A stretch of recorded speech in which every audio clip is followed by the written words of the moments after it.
The world into which Jesus stepped was one filled with struggle, expectation, and quiet longing. People carried the weight of sickness, oppression, and uncertainty. Towns along the Galilean hillsides were simple yet vibrant, shaped by marketplaces, fishing boats, stone homes, and the routines of daily survival.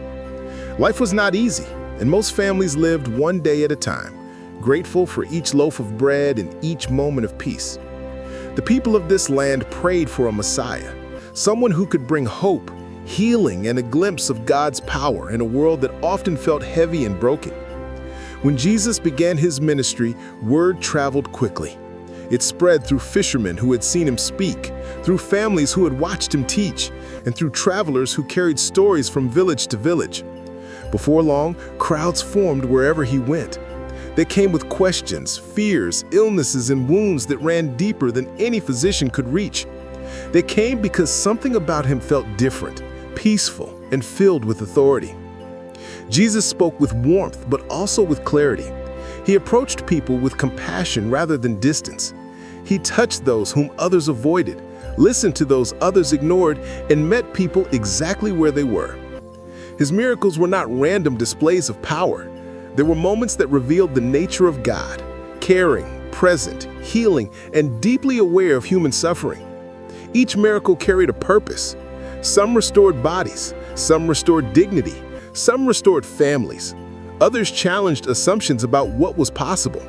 And all of them pointed to something greater, the presence of God moving gently among ordinary people. As Jesus walked from town to town, the air often filled with anticipation. People waited near the edges of roads, hoping to catch even a glimpse of him.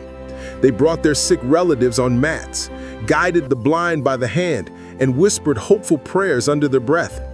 The miracles that followed became stories told around fires at night, stories that spread far beyond the borders of Galilee. These stories changed how people viewed God, and they changed how people saw themselves. They saw that God was not distant, he was near.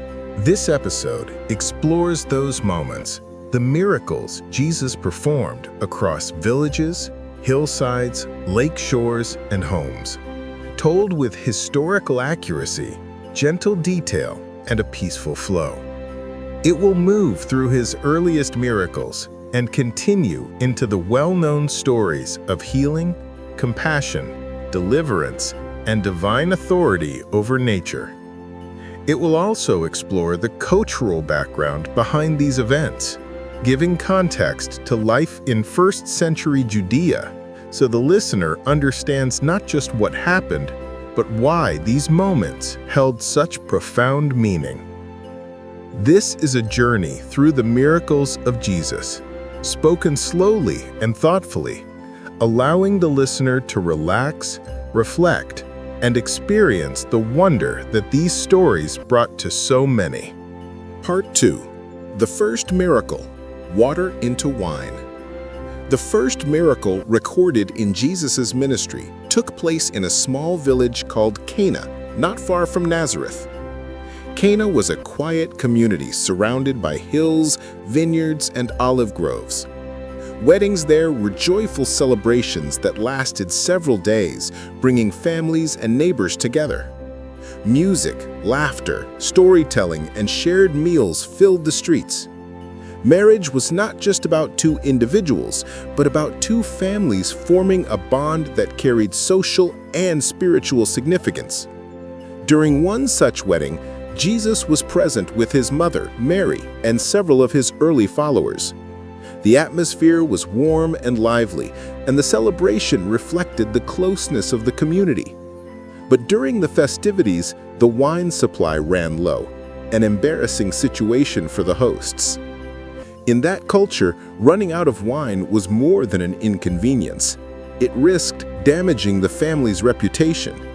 Mary, aware of who Jesus truly was, approached him quietly and expressed the concern. Although his public ministry had only just begun, Mary believed he could help. Nearby stood large stone jars used for ceremonial washing, each capable of holding many gallons of water. Jesus instructed the servants to fill them completely. They obeyed, unsure of what he intended. When the jars were filled, he told them to draw some out and take it to the master of the banquet, the person overseeing the celebration. When the master tasted it, he was astonished. It was not merely wine. It was excellent wine, better than what had been served earlier in the celebration.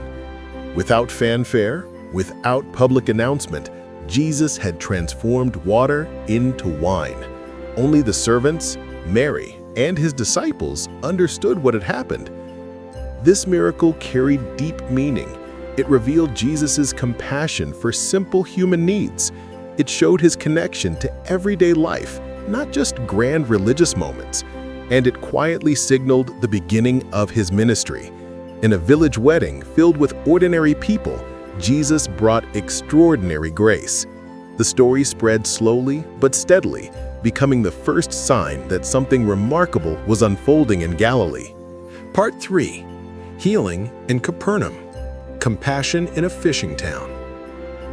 After Cana, Jesus spent significant time in Capernaum, a bustling fishing town along the Sea of Galilee. Capernaum was known for its markets, its boats coming and going at dawn and dusk, and its diverse population. Because it sat along important trade routes, people from many regions passed through it. The town was lively, filled with voices of merchants, fishermen mending nets, and families moving through their daily routines. It became a central place for Jesus' early ministry. In this town lived a royal official whose son had become critically ill. The man had heard stories of Jesus, stories whispered by travelers, stories carried by fishermen, stories of miracles performed quietly but with undeniable impact. Desperate, the official traveled a long distance to find Jesus and pleaded with him to come to his home before his son died. His voice carried the tone of a father who had reached the end of his strength. Jesus looked at the man and responded with both authority and gentleness. Instead of traveling to the home, he simply said, "Your son will live." The official believed him, a remarkable act of trust, and began the journey back. As he approached his home, his servants met him with joy in their voices and told him that the boy's fever had suddenly left him. When the father asked the time it happened, he realized it was the very moment Jesus had spoken. This miracle led not only to the boy's recovery, but to a ripple of faith throughout the household.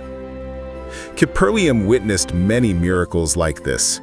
Jesus healed a man tormented by an unclean spirit inside the synagogue. He healed Peter's mother-in-law from a severe fever. And as evening arrived, families from all over the town brought their sick and afflicted to him. The streets filled with quiet urgency as people carried loved ones to the place where Jesus was staying. The sun set over the lake, casting warm golden light across the water. And Jesus moved among the crowd, healing illnesses and easing suffering. These were moments of deep compassion, moments that shaped Capernaum's identity and caused it to become known as the home of miracles. Part 4. The Paralyzed Man and the Crowded House in Capernaum. As Jesus continued his ministry in Capernaum, the reports about him spread swiftly through the surrounding villages. Fishermen returning from their early morning work spoke of his teachings. Traders traveling along the roads carried news of his compassion. Families who had witnessed his healing shared their stories with neighbors. Before long, Jesus' presence drew such large crowds that wherever he went, people gathered in numbers that were difficult to manage. One day, he began teaching inside a home in Capernaum. The house quickly filled with people, and soon even the doorway was completely blocked. The air inside was warm, packed with listeners eager to hear every word he spoke. In that same town lived a man who was paralyzed. His condition had likely confined him to a mat for many years, limiting his ability to participate in the life of the community. But he had friends, loyal companions who cared deeply about him. When they heard Jesus was nearby, hope rose in their hearts. They picked up the man's mat and carried him toward the house. But when they arrived, the crowd was so dense that reaching Jesus seemed impossible. Yet these friends refused to give up. They climbed onto the flat roof, removed sections of the covering, and carefully lowered the man down into the room where Jesus was teaching. The silence inside the home deepened as everyone watched the man descend slowly through the opening. The moment carried a powerful sense of expectation. Jesus looked at the man and then at his friends, recognizing the depth of their faith and their unwavering commitment. With calm authority, he spoke words that addressed more than physical suffering. He told the man that his sins were forgiven. This statement surprised everyone in the room, and some quietly questioned it. But Jesus, aware of their thoughts, showed that his authority extended to every part of human life, body and spirit. He then turned to the paralyzed man and told him to stand, take up his mat, and walk. In an instant, strength returned to the man's legs. He rose, picked up his mat, and walked out through the crowd, leaving the room in stunned silence. The people marveled, whispering among themselves that they had never witnessed anything like this. The miracle became one of the most unforgettable moments in Capernaum. It revealed not only Jesus' power, but also his awareness of human faith and determination. It showed the impact of friendship, the strength of hope, and the compassion that shaped every miracle he performed. Part 5. The healing at the pool and growing hope among the people. As word of Jesus' miracles spread beyond Galilee, many people from distant regions began traveling long distances to see him. Some walked for days, guided by nothing more than a faint hope that he might help them. Others were carried on mats or supported by relatives who refused to accept that all was lost. This growing movement of people demonstrated how deeply they longed for healing and restoration. In Jerusalem, near a place called Bethesda, there was a pool surrounded by covered porches. The area was known as a gathering place for the sick, the disabled, and the blind. They waited near the waters hoping for a chance to be healed. Life at the pool was filled with quiet conversations, small acts of kindness, and shared stories of struggle. Many spent years there, hoping for change. Jesus visited the pool one day and saw a man who had been unable to walk for a very long time. His condition had become a part of his identity, shaping the rhythm of his days. Jesus approached the man and asked a simple yet profound question, whether he wanted to be healed. The man explained his frustration, saying he had no one to help him reach the water during moments when people believed healing was possible. Jesus did not require the man to reach the water. Instead, he told him to rise, pick up his mat, and walk. The command carried authority that cut through years of pain and resignation. Strength entered the man's body, and he stood for the first time in decades. Slowly, he began to walk, leaving behind the mat that had defined his life for so long. This miracle echoed far beyond the pool. It revealed Jesus' awareness of those who felt forgotten. It showed his willingness to step into places of suffering and bring restoration where people least expected it.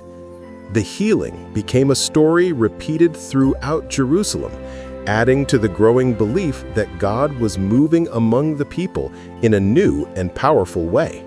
Part 6. The woman with the issue of blood and Jairus' daughter. As Jesus traveled from town to town, the crowds around him grew larger and more persistent. They came seeking wisdom, healing, or simply a moment in his presence. In one such crowd, a woman who had been suffering for 12 long years silently pushed her way forward. Her condition had caused her not only physical pain, but also emotional and social isolation. According to cultural norms, she would have been considered ceremonially unclean, making her an outsider in many parts of daily life. Yet, despite these barriers, she believed that even touching the edge of Jesus' garment would bring healing. She reached out with quiet desperation and brushed her fingers against his clothing. Immediately, she felt her body change. The bleeding stopped, and strength returned to her in a way she had not experienced in years. Jesus, surrounded by the noise and movement of the crowd, sensed what had happened. He asked who had touched him, not to accuse, but to acknowledge her faith. Trembling, the woman stepped forward and explained her situation. Jesus responded with kindness, telling her that her faith had made her well. At that same moment, a man named Jairus, a respected leader in the community, was urgently seeking Jesus' help for his young daughter, who was gravely ill. Despite the delay caused by the crowd, Jesus agreed to go with him. But before they reached the house, messengers arrived with the painful news that the girl had died. The atmosphere shifted from hope to sorrow.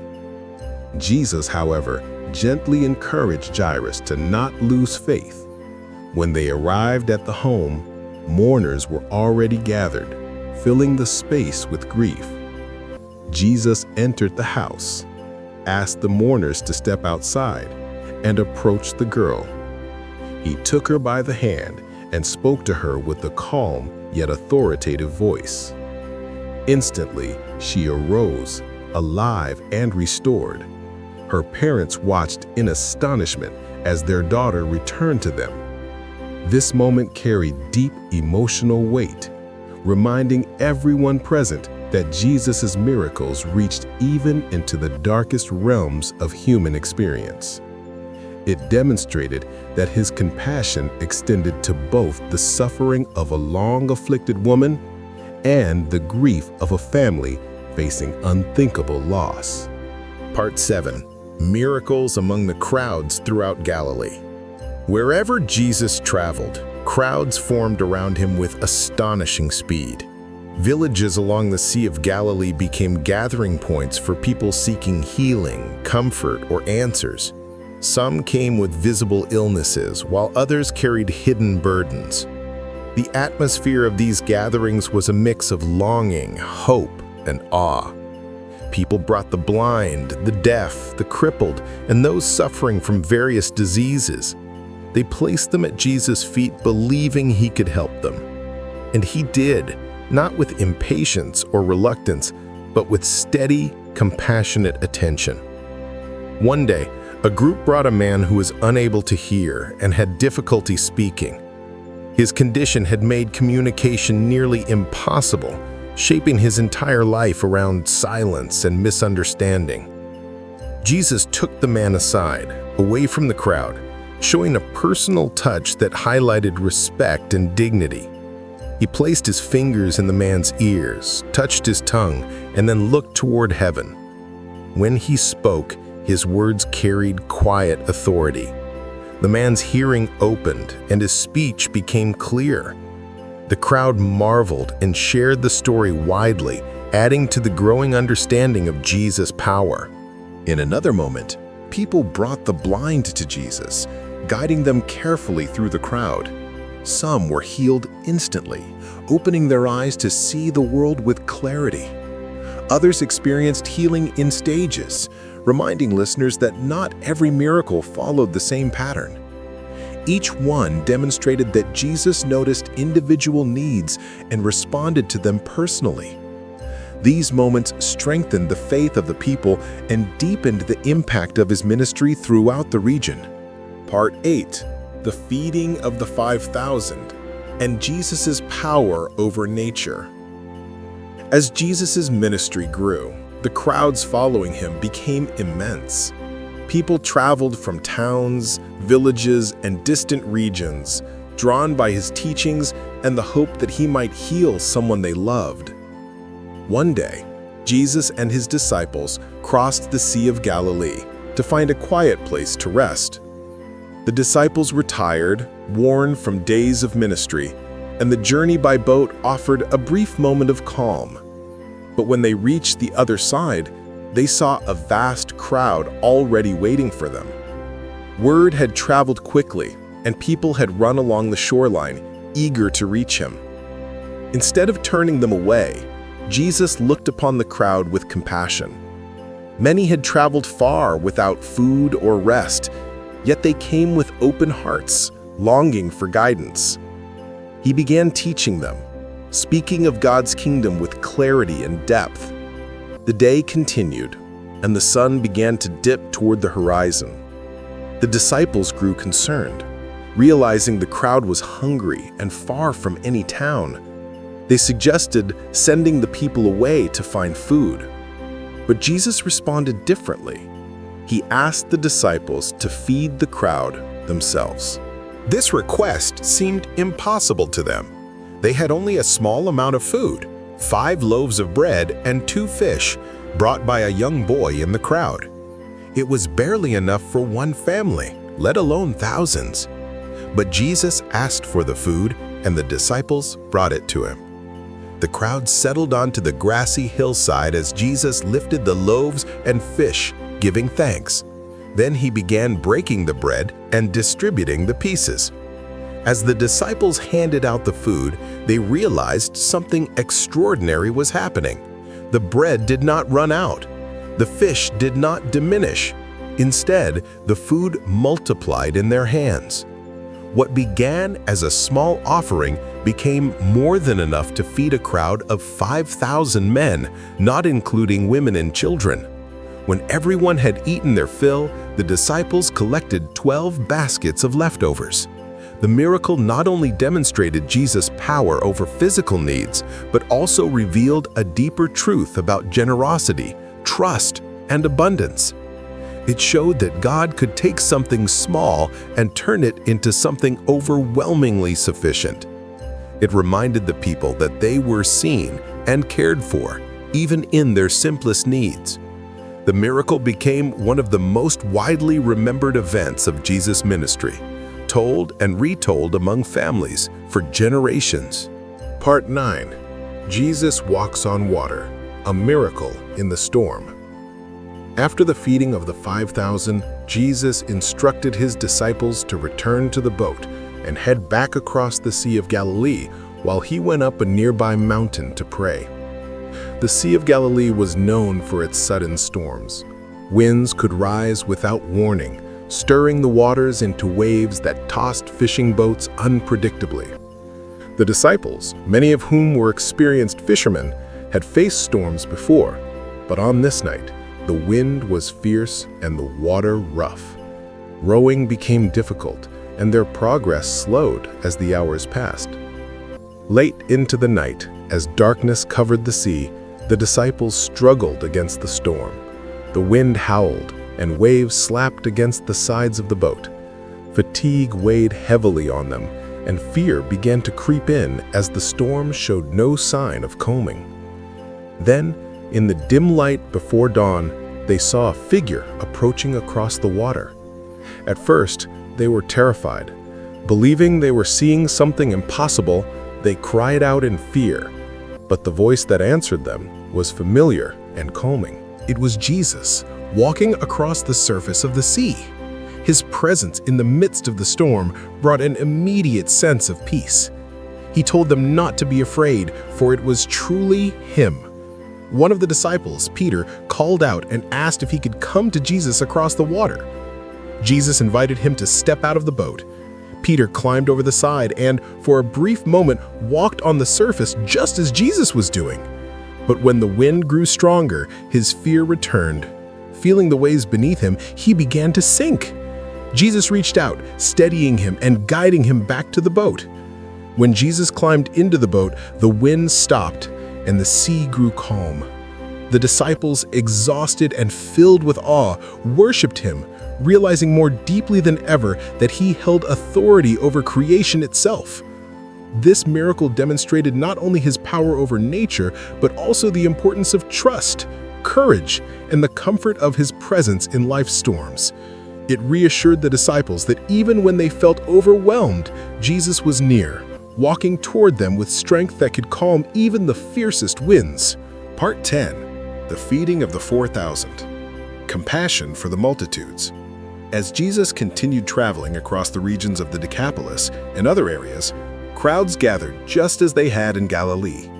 These gatherings were not made up of only Jews, but also Gentiles, people from cultures and backgrounds outside the traditions of Israel. Despite the differences, Jesus welcomed them with the same compassion he showed everyone. For 3 days, the crowd followed him, listening to his teachings and watching as he healed the sick among them. Many had traveled far and had little to eat, yet they stayed, unwilling to leave his presence. Seeing their hunger and exhaustion, Jesus again felt deep compassion for them. He told his disciples that he did not want to send the crowd away without food, for many would collapse from weakness on their journey home. The disciples, remembering the earlier feeding, still wondered how they could feed so many people in a remote area. Jesus asked them what they had. This time, they had 7 loaves of bread and a few small fish. Once more, he gave thanks and broke the bread. The disciples distributed it to the crowd, and again, the food multiplied. Thousands ate until they were satisfied, and 7 baskets of leftovers remained. This miracle mirrored the feeding of the 5,000, but carried unique significance.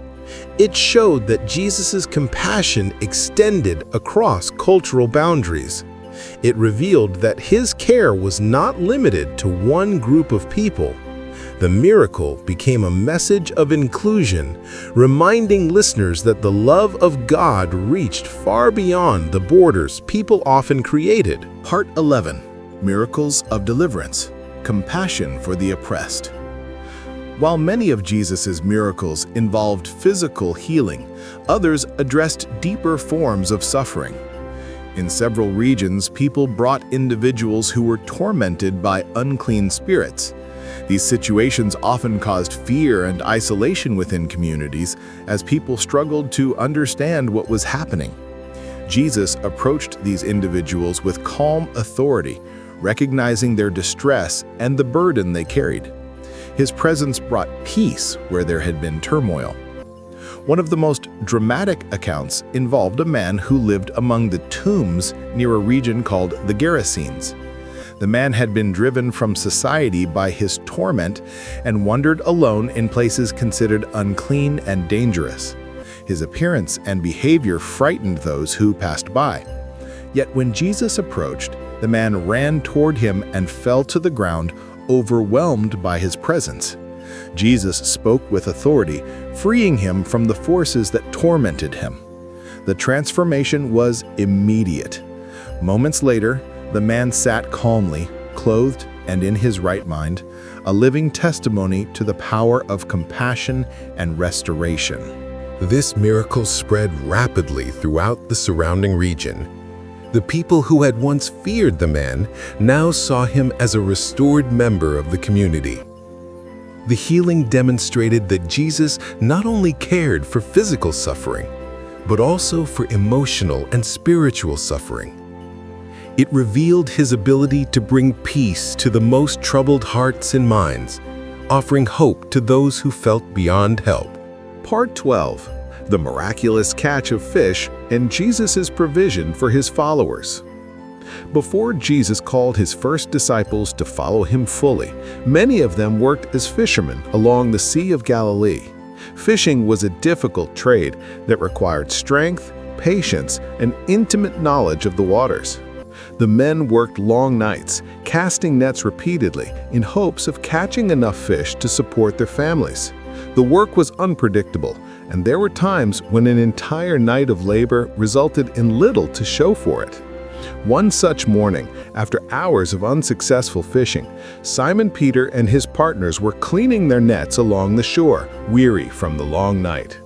Jesus approached them as the crowds pressed closer, eager to hear him teach. With the shoreline becoming crowded, he stepped into Peter's boat and asked him to push it slightly from the land. From the boat, Jesus taught the people, his voice carrying across the water in the natural acoustics of the sea. When he finished speaking, he turned to Peter and instructed him to go out into deeper waters and let down the nets once more. Peter, though exhausted and discouraged from the night's efforts, agreed out of respect. As the nets returned to the water, something extraordinary happened. Before long, the fishermen felt a surge of movement beneath them. The nets became heavy, straining under the weight of an enormous catch. The men struggled to pull them up, calling for help from another boat. The fish were so abundant that both boats began to sink under their weight. Peter, overwhelmed by what had taken place, recognized that this was no ordinary moment. He fell to his knees in humility, aware that he was standing in the presence of someone far greater than he had imagined. Jesus looked at Peter with reassurance and told him not to be afraid. He then spoke words that changed Peter's life. From that moment on, he would no longer catch fish, but people, guiding them toward the truth. This miraculous catch of fish demonstrated not only Jesus' authority over nature, but also his ability to meet people in the context of their daily work and transform their purpose. It showed that he understood their struggles, their routines, and their desires. And it revealed that following him meant stepping into a new kind of life, filled with meaning beyond what they had known before. Part 13. The calming of the storm and the peace Jesus brought. Jesus and his disciples often traveled across the Sea of Galilee to reach different towns. While the sea could be peaceful, it was also known for storms that formed suddenly, turning calm waters into violent waves. Late one evening, after a long day of teaching and healing, Jesus and his disciples set out across the water. Exhausted, Jesus lay down to rest in the boat. The disciples rowed quietly, their oars dipping into the dark water as night settled around them. Without warning, a fierce storm developed. The wind howled across the lake, and waves crashed violently against the sides of the boat. The disciples struggled to keep control, water pouring in faster than they could bail it out.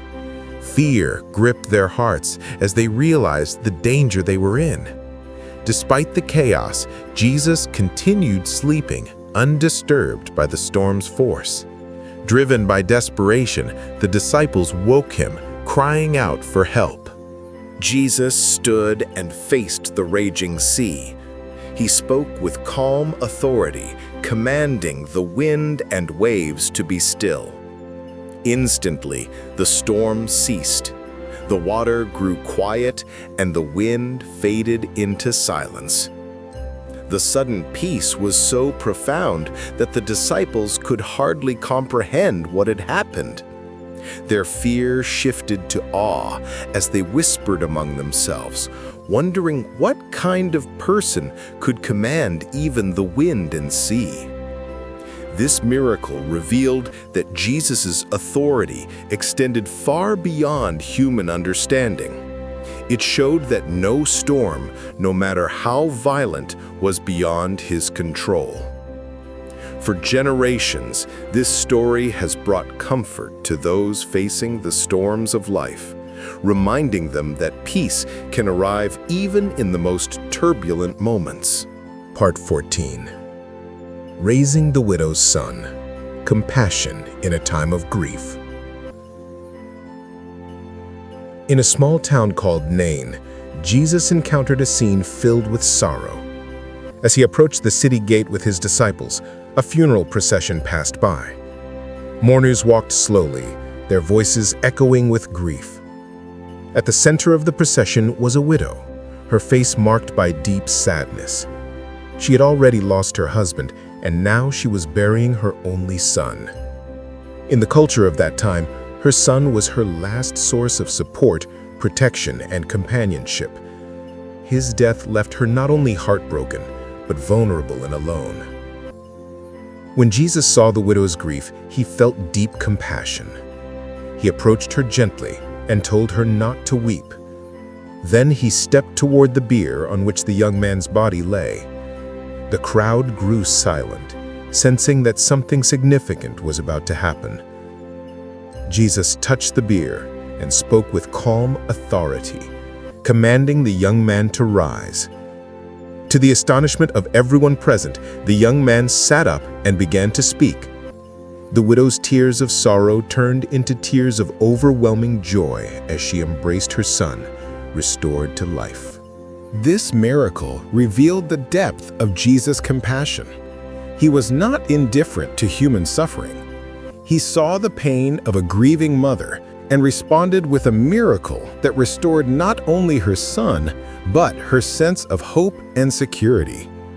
The story spread rapidly throughout the surrounding region, leaving people in awe of the life-restoring power they had witnessed. It became a reminder that even in moments of deep sorrow, hope can be renewed in ways beyond imagination. Part 15. Restoring Sight to the Blind. Hope for those living in darkness. Blindness was a common and difficult condition in the ancient world. Without modern treatments or protection, eye diseases could easily spread, leaving many unable to see. Blind individuals often depended on family or on the kindness of strangers for support. Some sat at city gates, relying on the generosity of those passing by. When Jesus encountered the blind, his response was filled with understanding and compassion. One such encounter took place near Jericho, where a blind man named Bartimaeus sat by the roadside. He had heard stories of Jesus' miracles and longed for a chance to meet him. When he learned that Jesus was passing by, he began to call out loudly, asking for mercy. The crowd tried to quiet him, perhaps believing his cries were disruptive. But he refused to remain silent. His hope was stronger than the voices trying to silence him. Jesus stopped and asked that the man be brought to him. When Bartimaeus stood before Jesus, he expressed his desire to receive his sight. Jesus told him that his faith had made him whole. In an instant, Bartimaeus opened his eyes and saw the world clearly for the first time in years, perhaps for the first time in his life. He began to follow Jesus along the road, filled with gratitude and newfound purpose. Other accounts describe Jesus healing blind men in different ways, sometimes with a gentle touch, other times with a process that unfolded gradually. These miracles not only restored physical sight, but also symbolized the deeper spiritual clarity that Jesus brought into the lives of those who encountered him. They reminded listeners that even in the midst of darkness, hope and light remained possible. Part 16. Healing the 10 lepers and the power of gratitude. Leprosy was one of the most feared conditions in the ancient world. It isolated people physically, socially, and emotionally. Those diagnosed with the disease were often forced to live outside towns, separated from family and community. Their clothing, appearance, and distance from others marked them as unclean. Many lived together in small groups on the fringes of society, relying on each other for survival and longing for a day when they could return home. The emotional toll of leprosy was often just as painful as the physical symptoms it caused. As Jesus traveled toward Jerusalem, he passed through a region between Galilee and Samaria. Along the road, 10 men with leprosy stood at a distance and called out to him. They could not approach closely because of the restrictions placed upon them, but their voices carried hope and desperation. They asked Jesus for mercy, believing that he might offer the healing they had long prayed for. Jesus saw them and responded with a simple yet meaningful instruction. He told them to go and show themselves to the priests, the only authorities who could officially declare them clean and allow them to rejoin society. As the men began walking toward the priests, something remarkable happened. Along the journey, their skin was restored, and the signs of their disease disappeared. The healing was complete and undeniable. Overwhelmed with joy, 9 of the men continued toward the priests, eager to reclaim their place in the world. But one man, realizing what had happened, turned back. He returned to Jesus, praising God with gratitude that could not be contained. Falling at Jesus' feet, he expressed deep thanks for the miracle he had received. This man was a Samaritan, someone often looked down upon by others in the region, yet he was the one who returned in gratitude. Jesus acknowledged the man's faith and noted that although 10 had been healed, only one had returned to give thanks. The moment highlighted the importance of gratitude in the midst of blessing. It showed that miracles were not only acts of power, but opportunities for deeper connection with God. The story became a reminder that gratitude enriches both the gift and the giver, shaping the heart in meaningful ways. It also demonstrated that compassion knows no boundaries of culture or background. Jesus' healing reached anyone who called out in faith, and his acceptance welcomed all who approached him with grateful hearts. Part 17. Healing on the Sabbath. Confrontations and compassion. As Jesus traveled through various towns and villages, he often taught in synagogues where people gathered to hear the scriptures read and discussed. Among these moments, several involved healings that took place on the Sabbath, the days set aside for rest and worship. The Sabbath was deeply important in Jewish life, representing God's command to pause from work and focus on spiritual matters. But over time, many rules and interpretations had developed, leading to debates about what was or was not allowed on that day. One Sabbath, Jesus entered a synagogue where a man with a withered hand was present. The man's condition had likely limited his ability to work or fully participate in daily life. Some religious leaders watched closely to see whether Jesus would heal him. They were less concerned with the man's suffering than their own interpretations of Sabbath law. Sensing their intentions, Jesus asked a question that cut to the heart of the matter. He asked whether it was permissible on the Sabbath to do good or to do harm, to save life or to destroy it. His question revealed the deeper purpose of the Sabbath, a day meant for restoration and mercy, not legalistic restrictions. Then Jesus instructed the man to stretch out his hand. As he did, the hand was restored, whole and strong once again. The healing amazed many who witnessed it, yet it also sparked tension among those who believed Jesus was challenging their authority. That moment became a turning point, revealing both the power of Jesus' compassion and the growing resistance from those who felt threatened by his actions. Another Sabbath healing occurred in a synagogue where a woman had been bent over for 18 years, unable to stand upright. Her condition had caused significant pain and social difficulty. When Jesus saw her, he called her forward and declared her free from her affliction. He laid his hands on her, and she immediately straightened, overwhelmed with joy. The people praised God, recognizing the miracle before them. But again, some leaders objected, claiming that healing on the Sabbath violated tradition. Jesus responded by pointing out that even animals were untied and led to water on the Sabbath. How much more deserving was a daughter of Abraham who had suffered for nearly 2 decades? His words emphasized that compassion and care should never be restricted by legalistic boundaries. These Sabbath healings illustrated the depth of his mission to bring restoration, dignity, and life wherever he went, and showed that God's heart is always aligned with mercy. Part 18. The healing of the centurion's servant, faith beyond boundaries. In a town called Capernaum lived a centurion, a Roman officer responsible for leading a group of soldiers. Although he was a foreigner and part of the occupying force, he was respected by many Jewish residents because of his kindness, generosity, and support for the local community. One day, his servant, someone he cared for deeply, became gravely ill. The centurion heard about Jesus and believed that he had the power to heal, even without being physically present. He sent respected elders from the Jewish community to ask Jesus to come to his home. As Jesus approached, the centurion sent another message, expressing humility and deep understanding.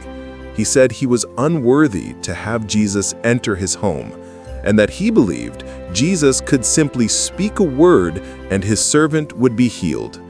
The centurion explained this using the language of authority, noting that just as he commanded soldiers and they obeyed, Jesus held authority over sickness and healing. Jesus was astonished by the centurion's faith. He turned to the crowd and remarked that he had not found such profound faith even among his own people. Then, without needing to take another step, he declared that the servant was healed.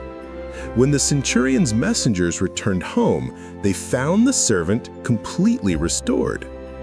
This miracle demonstrated that Jesus' power was not limited by distance or cultural boundaries. It showed that sincere faith could come from anyone, regardless of background or status. The story became a powerful example of humility, devotion, and trust in God's authority. Part 19. Healing the man at the synagogue. Deliverance from oppression. Early in Jesus' ministry, while teaching in a synagogue in Capernaum, he encountered a man who was troubled by an unclean spirit. The man suddenly cried out during the teaching, creating an atmosphere of tension and fear among those present. People often misunderstood situations like this, unsure of how to respond. Yet Jesus faced the moment with calm authority. He commanded the spirit to be silent and to leave the man. The transformation was immediate. The man became quiet and peaceful, and the congregation watched in awe as they witnessed a liberation unlike anything they had seen before. The miracle demonstrated that Jesus' authority extended into the unseen realms of human suffering. It revealed his ability to free individuals from oppression and restore inner peace. This event caused the news about him to spread rapidly throughout the region. People spoke not only of his healing power, but also of his ability to bring freedom and clarity to those overwhelmed by forces beyond their control. It reinforced the understanding that Jesus' mission encompassed every dimension of human brokenness, physical, emotional, and spiritual. Part 19. Healing the man at the synagogue. Deliverance from oppression. Early in Jesus' ministry, while teaching in a synagogue in Capernaum, he encountered a man who was troubled by an unclean spirit. The man suddenly cried out during the teaching, creating an atmosphere of tension and fear among those present. People often misunderstood situations like this, unsure of how to respond. Yet Jesus faced the moment with calm authority. He commanded the spirit to be silent and to leave the man. The transformation was immediate. The man became quiet and peaceful, and the congregation watched in awe as they witnessed a liberation unlike anything they had seen before. The miracle demonstrated that Jesus' authority extended into the unseen realms of human suffering.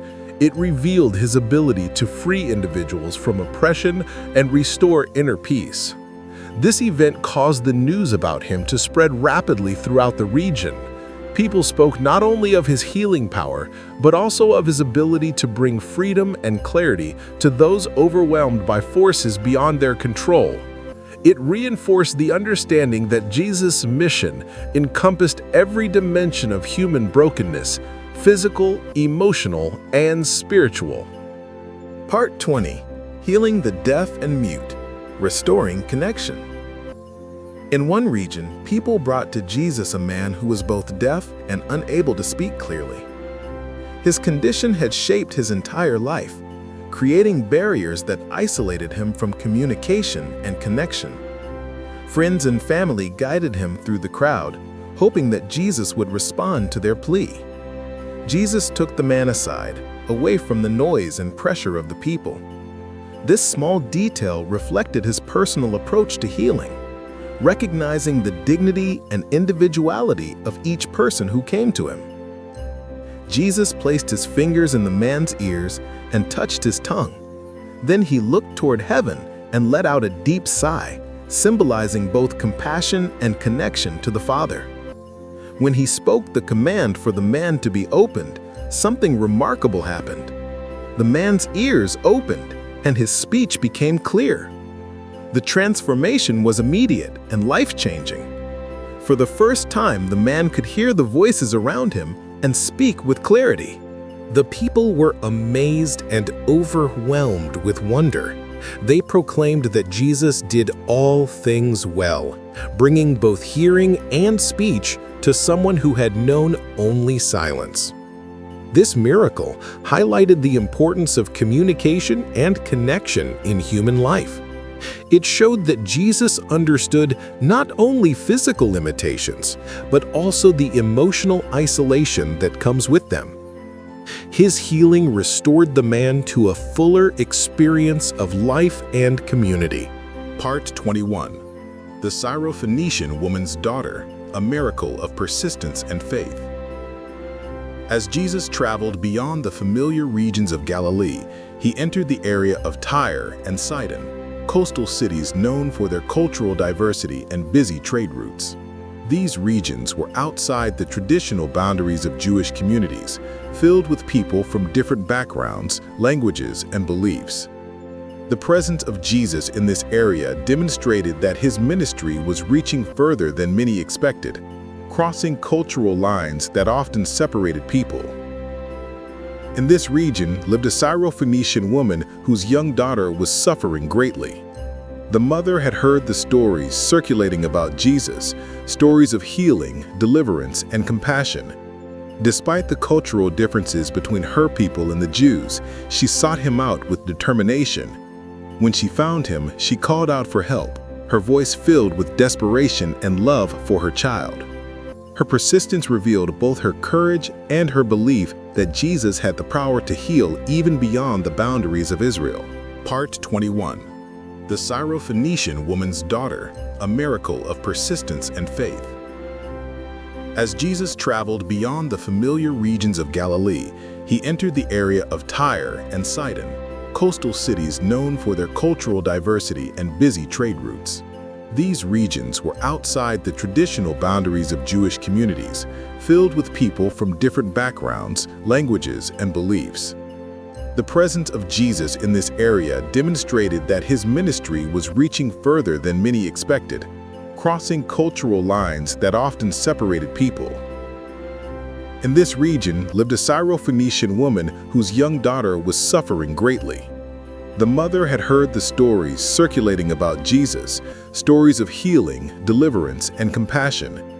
Despite the cultural differences between her people and the Jews, she sought him out with determination. When she found him, she called out for help, her voice filled with desperation and love for her child. Her persistence revealed both her courage and her belief that Jesus had the power to heal even beyond the boundaries of Israel. At first, Jesus responded in a way that tested her resolve, reflecting the cultural expectations of the moment. But the woman's reply showed remarkable humility and insight. She expressed trust that even the smallest act of his power would be enough to heal her daughter. Her words carried depth and sincerity, and Jesus recognized the strength of her faith. He told her that her request was granted. When she returned home, she found her daughter completely free from the torment that had consumed her. This miracle revealed that Jesus' compassion was not limited by ethnicity or tradition. It showed that sincere faith could be found in unexpected places, and that persistence, humility, and trust open the way for God's power to work. The story became a powerful example of how his love extended far beyond human boundaries, reaching anyone who sought him with genuine belief. Part 22. Healing the boy tormented by a spirit. Hope for the desperate. As Jesus and several of his closest disciples descended from a mountain where they had experienced a profound spiritual moment, they encountered a large crowd gathered at the base. The atmosphere was tense, marked by confusion and distress. A father stepped forward with urgency, explaining that his son was tormented by a spirit that caused violent convulsions and placed the child in constant danger. He had brought the boy to the disciples earlier, but they had been unable to help him. The father's voice carried a mixture of exhaustion, fear, and lingering hope. Jesus listened carefully, understanding the emotional weight the father carried. The boy's condition had likely shaped every aspect of the family's life, bringing sleepless nights and constant worry. As the boy was brought forward, he experienced another convulsion, highlighting the severity of his suffering. Jesus asked how long this had been happening, and the father explained that it had afflicted the boy since childhood. In a moment of honest vulnerability, the father expressed his hope while admitting his struggles, saying that he believed but asked for help in overcoming his doubt. Jesus responded with compassion and authority. He commanded the unclean spirit to leave the boy and never return. The transformation was immediate, though the moment appeared intense. The boy grew still, and many feared the worst. But Jesus gently lifted him, revealing that he was healed and alive. The father's relief was profound, witnessing the restoration of his son after years of turmoil. This miracle illustrated the power of honest faith, even when mixed with doubt. It showed that Jesus welcomed sincerity more than perfection, understanding the struggles people face when their circumstances test their strength. It also revealed his authority over forces beyond human control, offering hope to families burdened by fear and uncertainty. The story became a reminder that no situation was too overwhelming for his compassion. Part 23, The Woman Bent Over for 18 Years, Restoring Dignity and Joy. In another synagogue, Jesus encountered a woman who had been bent over for 18 years, unable to stand straight. Her condition had gradually taken away her mobility, comfort, and sense of confidence. Every step she took required effort, and each movement reminded her of the long years of pain. She had likely endured comments, glances, and assumptions from others, yet she continued attending the synagogue, seeking strength and hope from God. When Jesus saw her, he called her forward. The invitation alone carried weight, recognizing her presence and dignity in a community where she may have often felt overlooked. He told her she was set free from her infirmity, and as he placed his hands on her, she immediately stood upright. The moment was transformative. 18 years of suffering dissolved into a single moment of relief and restoration. She lifted her voice in praise, overwhelmed by the freedom she had not known in so long. The people rejoiced with her, yet some voiced objections because the healing took place on the Sabbath. Jesus responded by reminding them that compassion was never bound by the calendar. He pointed out that even livestock were cared for on the Sabbath, and how much more important was the well-being of a woman who had endured nearly 2 decades of suffering. This miracle highlighted both his compassion and his ability to restore dignity to those who had been carrying silent burdens for years. Part 24. Jesus heals the servant of Malchus. Mercy in a moment of conflict. During the final days of Jesus' ministry, tensions rose sharply.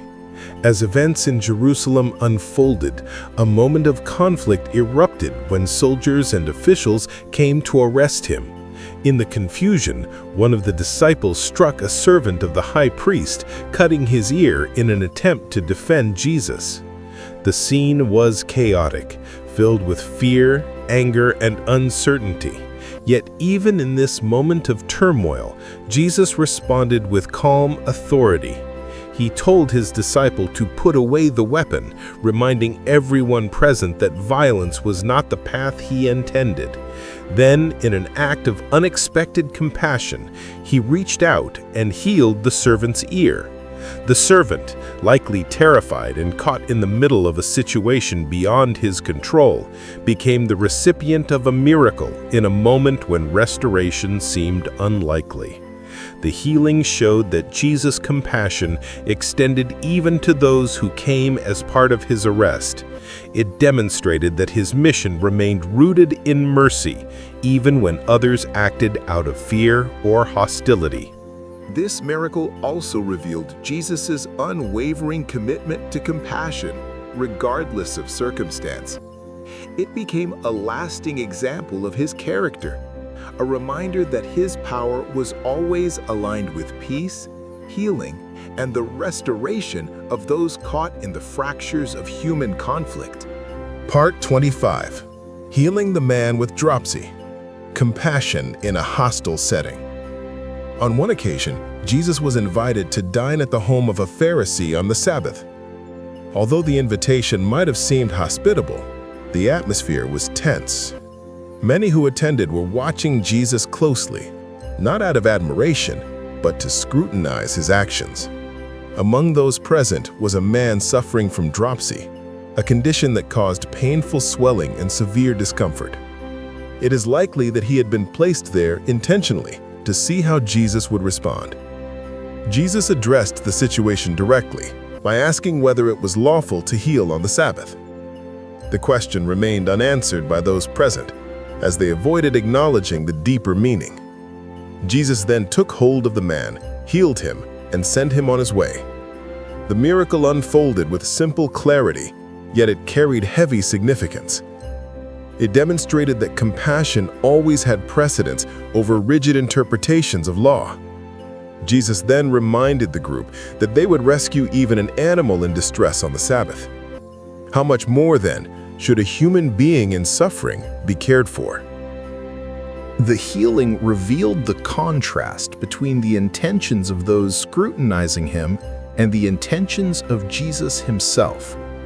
While others set traps, he offered healing. While others tested limits, he expanded the bounds of mercy. This miracle highlighted his unwavering commitment to compassion, regardless of environment or expectation. Part 26. The man born blind, a miracle that challenged assumptions. As Jesus walked with his disciples through the streets of Jerusalem, they encountered a man who had been blind since birth. His entire life had been shaped by darkness, and he relied on others for guidance, support, and survival. In the ancient world, physical disabilities often carried social stigma, leading people to assume that suffering must have been caused by personal or family wrongdoing. When the disciples saw the man, they asked Jesus whether his condition was the result of sin, either his own or his parents'. Their question reflected a common belief of the time, one that connected suffering directly to guilt. Jesus responded by challenging this assumption. He explained that the man's condition was not the result of punishment, but an opportunity for God's works to be revealed. His words reframed the situation, reminding listeners that human suffering is not always tied to blame. Instead, it can become a place where compassion, healing, and divine purpose shine through. Jesus then approached the man with calm intentionality. He made a mixture of mud and saliva, placed it on his eyes, and instructed him to wash in a nearby pool called Siloam. The man did as he was told. As he washed the mud from his eyes, light broke through for the first time. Shapes, colors, and movement filled his vision. What had been darkness since birth turned into a world of clarity and beauty. When he returned home, people barely recognized him. Some questioned whether he was the same man who had sat and begged for so many years. Others insisted it was him, marveling at the transformation. The miracle quickly drew attention, not only because of the healing itself, but because it challenged deeply held beliefs. Religious leaders questioned the man repeatedly, trying to understand how the healing had occurred and who was responsible. Yet the man spoke plainly, describing the moment he encountered Jesus and how his sight was restored. His testimony became a powerful reminder that transformation speaks for itself, regardless of people's doubts or debates. This miracle revealed Jesus' willingness to confront false assumptions and to bring healing in ways that opened both physical and spiritual eyes. Part 27. The Raising of Lazarus, a miracle that revealed the depth of Jesus' compassion. In the town of Bethany lived a family that was deeply loved by Jesus. Two sisters named Mary and Martha, and their brother, Lazarus. They had welcomed Jesus into their home many times, creating a bond of friendship and trust. One day, Lazarus became gravely ill. His sisters sent a message to Jesus, believing he could heal their brother. But by the time Jesus arrived, Lazarus had already died and had been placed in a tomb. The atmosphere in Bethany was filled with grief, and the sisters were surrounded by friends and mourners offering comfort. When Martha heard that Jesus was approaching the village, she went out to meet him. Her words carried both pain and faith.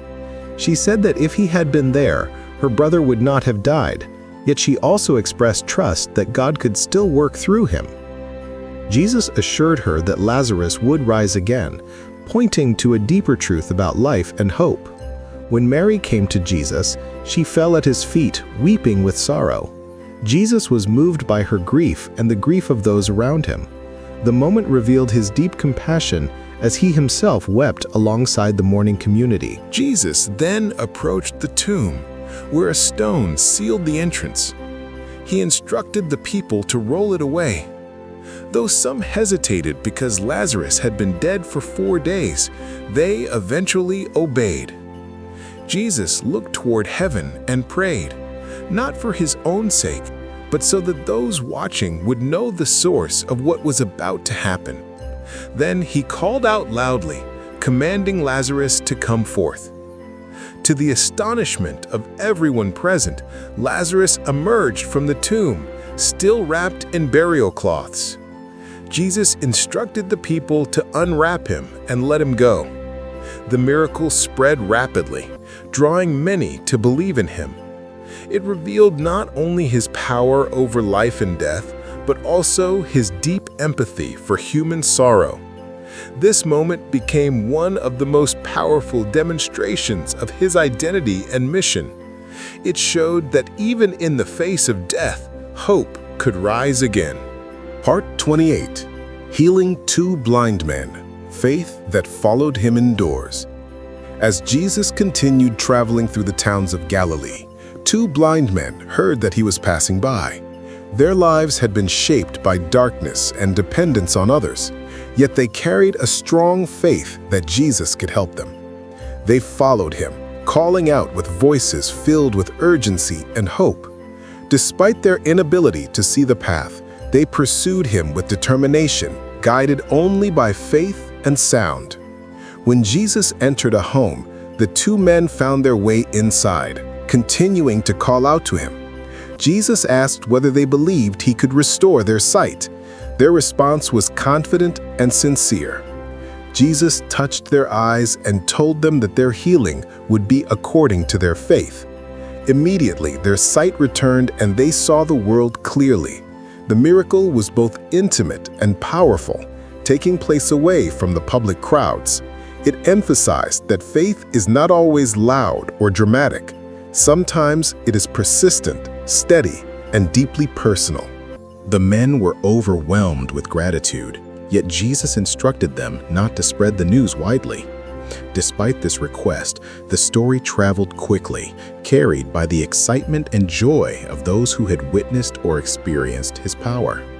This miracle highlighted the connection between faith and healing and revealed Jesus' willingness to meet people in private spaces, offering restoration in ways that transformed their lives from the inside out.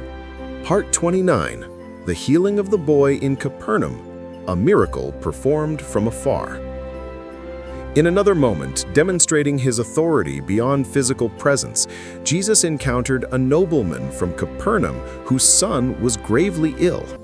The father had traveled a significant distance to find Jesus, hoping that he would come and heal the boy. His journey reflected both desperation and belief. When he found Jesus, he pleaded for him to travel back with him. Jesus responded by telling the man that his son would live. Instead of going physically to the home, Jesus performed the miracle through his spoken word. The father believed him and returned home. As he traveled, his servants met him and reported that the boy had begun to recover at the very moment Jesus had spoken. The connection was unmistakable. The father and his entire household were filled with faith, recognizing that Jesus' power was not limited by location. This miracle reinforced a profound truth. Jesus' authority was not bound by distance. His compassion reached homes far away, and his healing extended beyond physical touch. For many who heard the story, it became a reminder that faith could bridge the gap between need and miracle, even when Jesus was not physically present. Part 30. Healing the blind man at Bethsaida, a gradual miracle. Not all miracles occurred instantly. In the town of Bethsaida, people brought a blind man to Jesus and asked him to touch him. Jesus took the man by the hand, leading him away from the village to a quieter place. This gesture alone demonstrated his personal approach, showing that healing was not merely a public display, but an intimate moment between Jesus and the individual receiving help. Jesus placed his hands on the man's eyes, and when he asked whether the man could see, the man replied that he saw people, but they appeared blurry, like trees walking. Jesus then touched his eyes again. With the second touch, the man's vision became clear. He saw everything distinctly. Jesus instructed him not to return to the village, perhaps to protect the man's privacy or to prevent the miracle from becoming a spectacle. This gradual healing revealed that miracles could unfold in stages, demonstrating patience and intentionality. It also reminded listeners that spiritual clarity sometimes develops over time, as understanding deepens and vision becomes sharper. The miracle showed that Jesus tailored his approach to the needs of each person, offering healing in ways that reflected their journey and experience. Part 31. The miraculous coin and Jesus' provision in unexpected ways. As Jesus and his disciples traveled from town to town, they entered Capernaum once more, a familiar place where many miracles had taken place earlier in his ministry.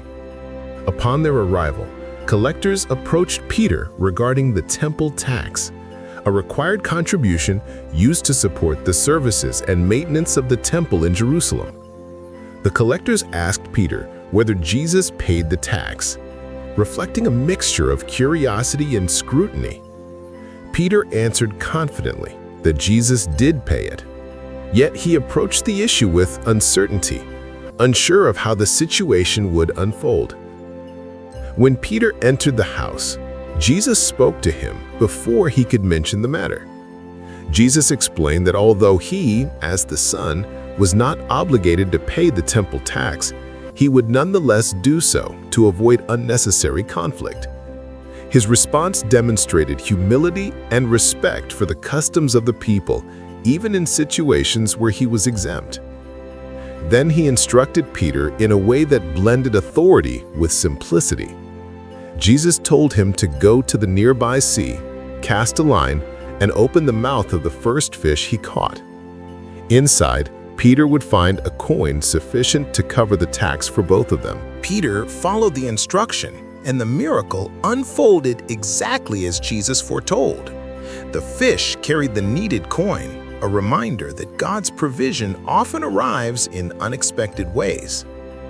This moment highlighted Jesus' knowledge of even the smallest details and his ability to provide for needs that seemed mundane compared to the dramatic healings and deliverances that often captured attention. It also demonstrated that miracles occurred not only in moments of crisis, but also in the ordinary rhythms of daily life. The story became a quiet yet powerful reminder that God's care extends to both great and small concerns. Part 32. Healing the nobleman's son, faith that traveled ahead of the miracle. Earlier in Jesus' ministry, another moment revealed the power of faith that moved confidently ahead of the outcome. A nobleman from Capernaum had a son who was close to death. Upon hearing that Jesus had returned to the region of Galilee, he traveled to meet him, hoping that Jesus might come home with him and heal the child. The nobleman's journey reflected urgency and deep concern, as every moment felt critical. When he reached Jesus, he pleaded for him to come before the boy died. Jesus responded by telling him that his son would live. The words carried quiet authority, and the nobleman believed him without hesitation. Instead of insisting that Jesus accompany him physically, he turned and began the journey home. As he traveled, his servants met him with joyful news. The boy had recovered. And when the nobleman asked the time the healing occurred, he realized it matched the exact moment Jesus had spoken. This miracle demonstrated the connection between faith and trust. It showed that belief is often expressed by taking the next step, even when the outcome is not yet visible. The nobleman's faith traveled ahead of him, reaching his home before he did. The story became an example of believing not merely in what Jesus could do, but in who he was. Part 33. Healing the crippled woman on the Sabbath, a moment of freedom and joy. While teaching in a synagogue on another Sabbath day, Jesus noticed a woman who had been crippled for 18 years. Her body was bent forward, and she was unable to straighten herself. Her condition had shaped her experience of the world, forcing her to look downward and preventing her from walking with ease. Despite her challenges, she continued attending the synagogue, seeking comfort in the place where God's people gathered. Jesus called her forward, acknowledging her presence and honoring her perseverance. He placed his hands on her and declared her free from her affliction. Immediately, she stood upright. The transformation was both physical and emotional. For the first time in nearly 2 decades, she could look forward without pain. Her response overflowed with gratitude, and she praised God openly. The people around her marveled at the miracle, but some leaders reacted with criticism, objecting that Jesus had healed her on the Sabbath. Jesus responded firmly yet compassionately. He pointed out that they would care for their animals on the Sabbath without hesitation. How much more deserving was a woman who had suffered for so long? His words emphasized that the heart of the law was compassion, not restriction. This miracle revealed both his authority and his commitment to restoring those burdened by long-term suffering. Part 34. Healing the ear of Malchus, compassion in the midst of conflict. During the tense hours leading to Jesus' arrest, betrayal unfolded in the garden where he prayed. Soldiers and officials arrived to seize him, creating a moment of intense fear and confusion among the disciples. In the chaos, one of Jesus' followers drew a sword and struck the servant of the high priest, cutting off his ear. The moment was filled with tension as emotions ran high and fear surged among all present.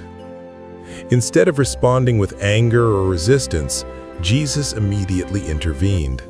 He instructed his disciple to put away the weapon, reminding him that violence was not the path he intended. Then, amidst the commotion, he reached out and healed the servant's ear. The act was unexpected, especially given the circumstances. The servant belonged to the group arresting him, yet Jesus extended compassion even to someone who stood against him. This miracle demonstrated Jesus' unwavering commitment to mercy, even in moments of personal danger.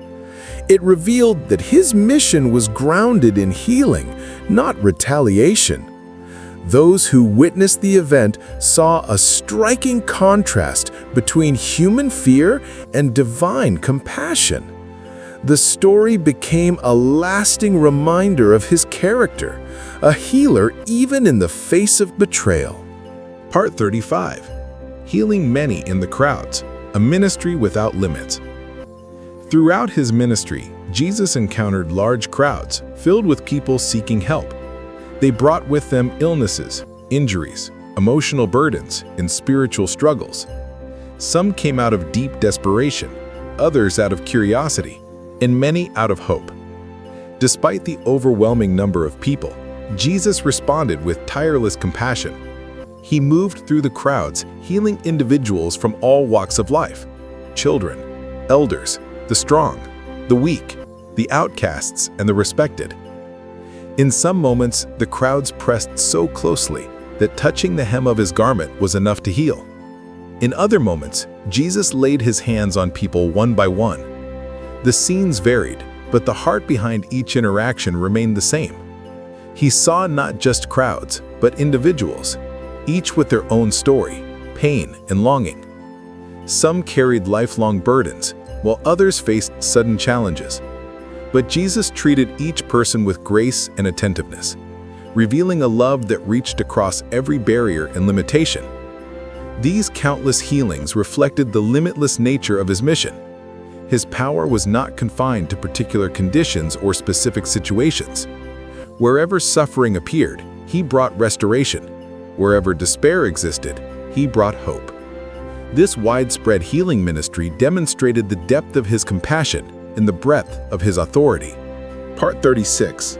Jesus' teaching on miracles, understanding their purpose.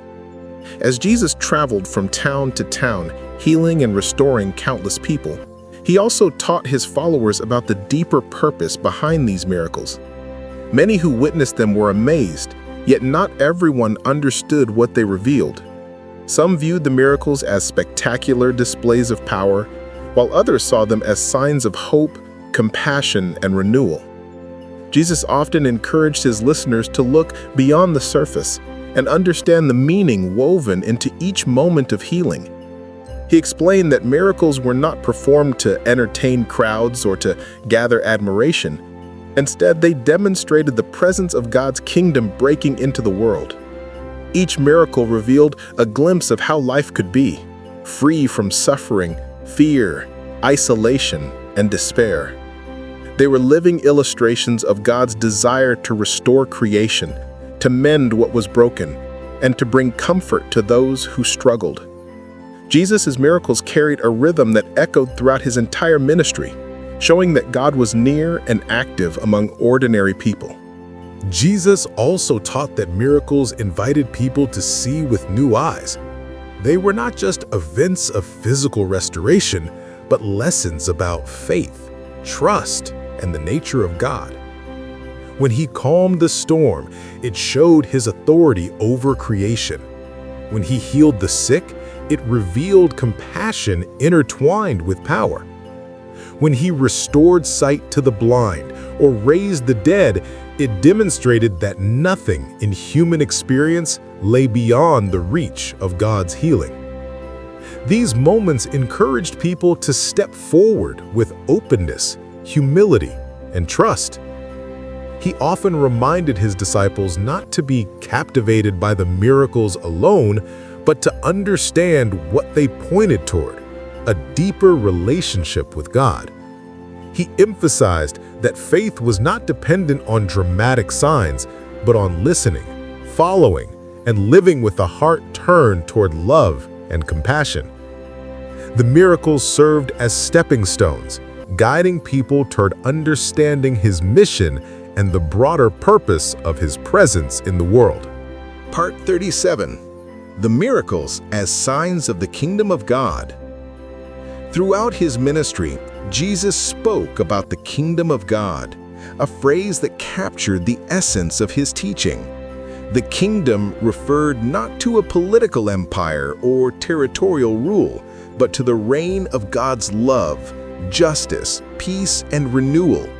It was both present and future, visible in small moments, yet unfolding in ways that reached far beyond the limits of the moment. Jesus often described it through stories and parables, but his miracles were living demonstrations of what the kingdom looked like in action. When Jesus healed the sick, It showed the breaking of suffering's grip. When he fed the hungry, it revealed the abundance of God's care. When he freed those oppressed by unclean spirits, it displayed liberation from forces that weighed down the human spirit. These acts were signs that the kingdom of God was drawing near, reshaping the world with compassion and hope. They invited people to imagine a life where wholeness replaced brokenness and where love guided every interaction. The miracles also challenged the systems and structures that limited people. They restored dignity to the marginalized, reminding society that every person carried inherent worth. Jesus' actions revealed a kingdom in which no one was forgotten or excluded. The blind, the deaf, the outcast, and the poor all found a place of honor within his ministry. Through these signs, Jesus demonstrated that the kingdom was not reserved for the powerful or the privileged. It was open to anyone willing to receive it with humility and trust. His miracles also revealed the inclusive nature of God's love. Whether healing a Roman centurion's servant or a Syrophoenician woman's daughter, Jesus showed that the boundaries people created did not limit God's compassion. The kingdom extended across cultural lines, reaching anyone with a heart open to grace.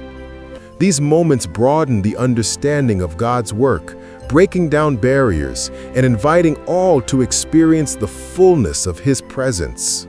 Part 38. The miracles and human faith, a relationship of trust. Many of Jesus' miracles were closely connected to expressions of faith. The woman who reached for the hem of his garment, the centurion who believed he could heal from a distance, the friends who lowered a paralyzed man through the roof, each demonstrated trust in varying ways. Their faith did not earn the miracle, but aligned their hearts with the possibility of what Jesus could do. Jesus often commented on the presence or absence of faith. When he saw sincere belief, he responded with compassion and affirmation. When he saw fear or doubt, he addressed it gently, encouraging his followers to grow in trust. This dynamic revealed that faith was not a requirement for his love, but a posture that opened people to receive it more fully. Faith also played a role in how people responded to miracles. Some, like the healed leper who returned in gratitude, used the moment to draw closer to God. Others, despite witnessing or experiencing miracles, struggled to understand or resisted what they revealed. Jesus recognized these varied responses and continued teaching, guiding his listeners toward deeper understanding. The connection between faith and miracles highlighted the importance of trust in everyday life. Jesus encouraged his followers to cultivate a faith that went beyond dramatic moments, grounding their lives in steady reliance on God. The miracles illustrated that faith was not simply believing in extraordinary events, but living with confidence in God's presence and compassion in every circumstance. Part 39. The miracles as moments of restoration and identity. For many who received healing, the miracle was not only a physical transformation, but a restoration of identity. Those who were blind regained not only sight, but the ability to engage fully with the world. Those who were paralyzed regained movement, independence, and dignity. Those who were ostracized due to disease or spiritual oppression were welcomed back into their communities. The restoration went beyond physical healing and touched the core of who they were. In the culture of Jesus' time, illness and disability often carried social implications. Those who suffered were frequently isolated, judged, or overlooked. Jesus' miracles reversed these patterns, reminding people that suffering did not diminish their value. His actions reconnected individuals with their communities and reaffirmed their worth in the eyes of God. Each miracle became a personal encounter that reshaped identity, offering hope and new possibilities. These moments also revealed a broader theme of restoration woven throughout Jesus' ministry. He not only healed bodies, but mended hearts, relationships, and social connections. His miracles highlighted a vision of wholeness that touched every aspect of life. They invited people to imagine a world where compassion guided every action and where brokenness was met with healing instead of judgment. Part 40. Jesus' compassion, the heart behind every miracle. At the center of every miracle Jesus performed was compassion, a deep, genuine concern for human suffering. Whether responding to a crowd of thousands or a single individual overlooked by society, Jesus acted with empathy and understanding. His compassion was not passive. It moved him to heal, restore, and uplift. It drove him to touch those considered untouchable, to listen to those who had been ignored, and to bring comfort where there was pain. This compassion revealed the heart of God. It showed that divine power is expressed not through dominance, but through love that meets people in their deepest needs. Jesus' miracles were not acts of force, but acts of kindness. They showed that God is attentive, aware, and responsive to human struggle. For those who encountered him, the experience of compassion was as meaningful as the healing itself. His compassion also extended to those who misunderstood or opposed him. Even in moments of conflict, he responded with grace, revealing a love that transcended human divisions. This unwavering compassion became the thread that connected every miracle, shaping the way people understood his mission and his character. Part 41. How the miracles prepared the disciples for their mission. The disciples witnessed more miracles than any written account could fully contain. They saw Jesus heal the sick, calm storms, feed multitudes, and restore people who had been broken for years. These experiences were not meant simply to inspire them. They were shaping them for a mission that would continue long after Jesus' earthly ministry. Each miracle served as a lesson, preparing them to carry his message into a world that would not always understand or welcome it. Through the miracles, the disciples learned firsthand that the power behind Jesus' work came from compassion, not ambition. They saw that healing was an expression of love, not a display of superiority. They learned that their future ministry would require humility, patience, and a willingness to meet people where they were.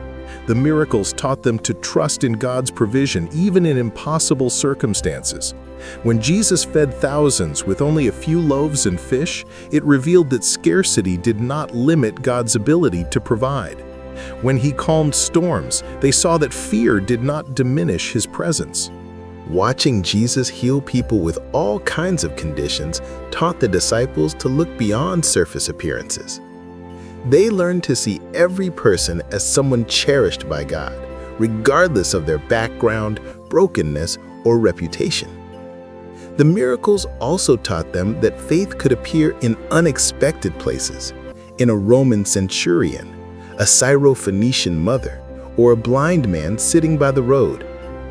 These moments broadened their understanding of who could come to God and reminded them that the message they would carry was for all people, not just a select few.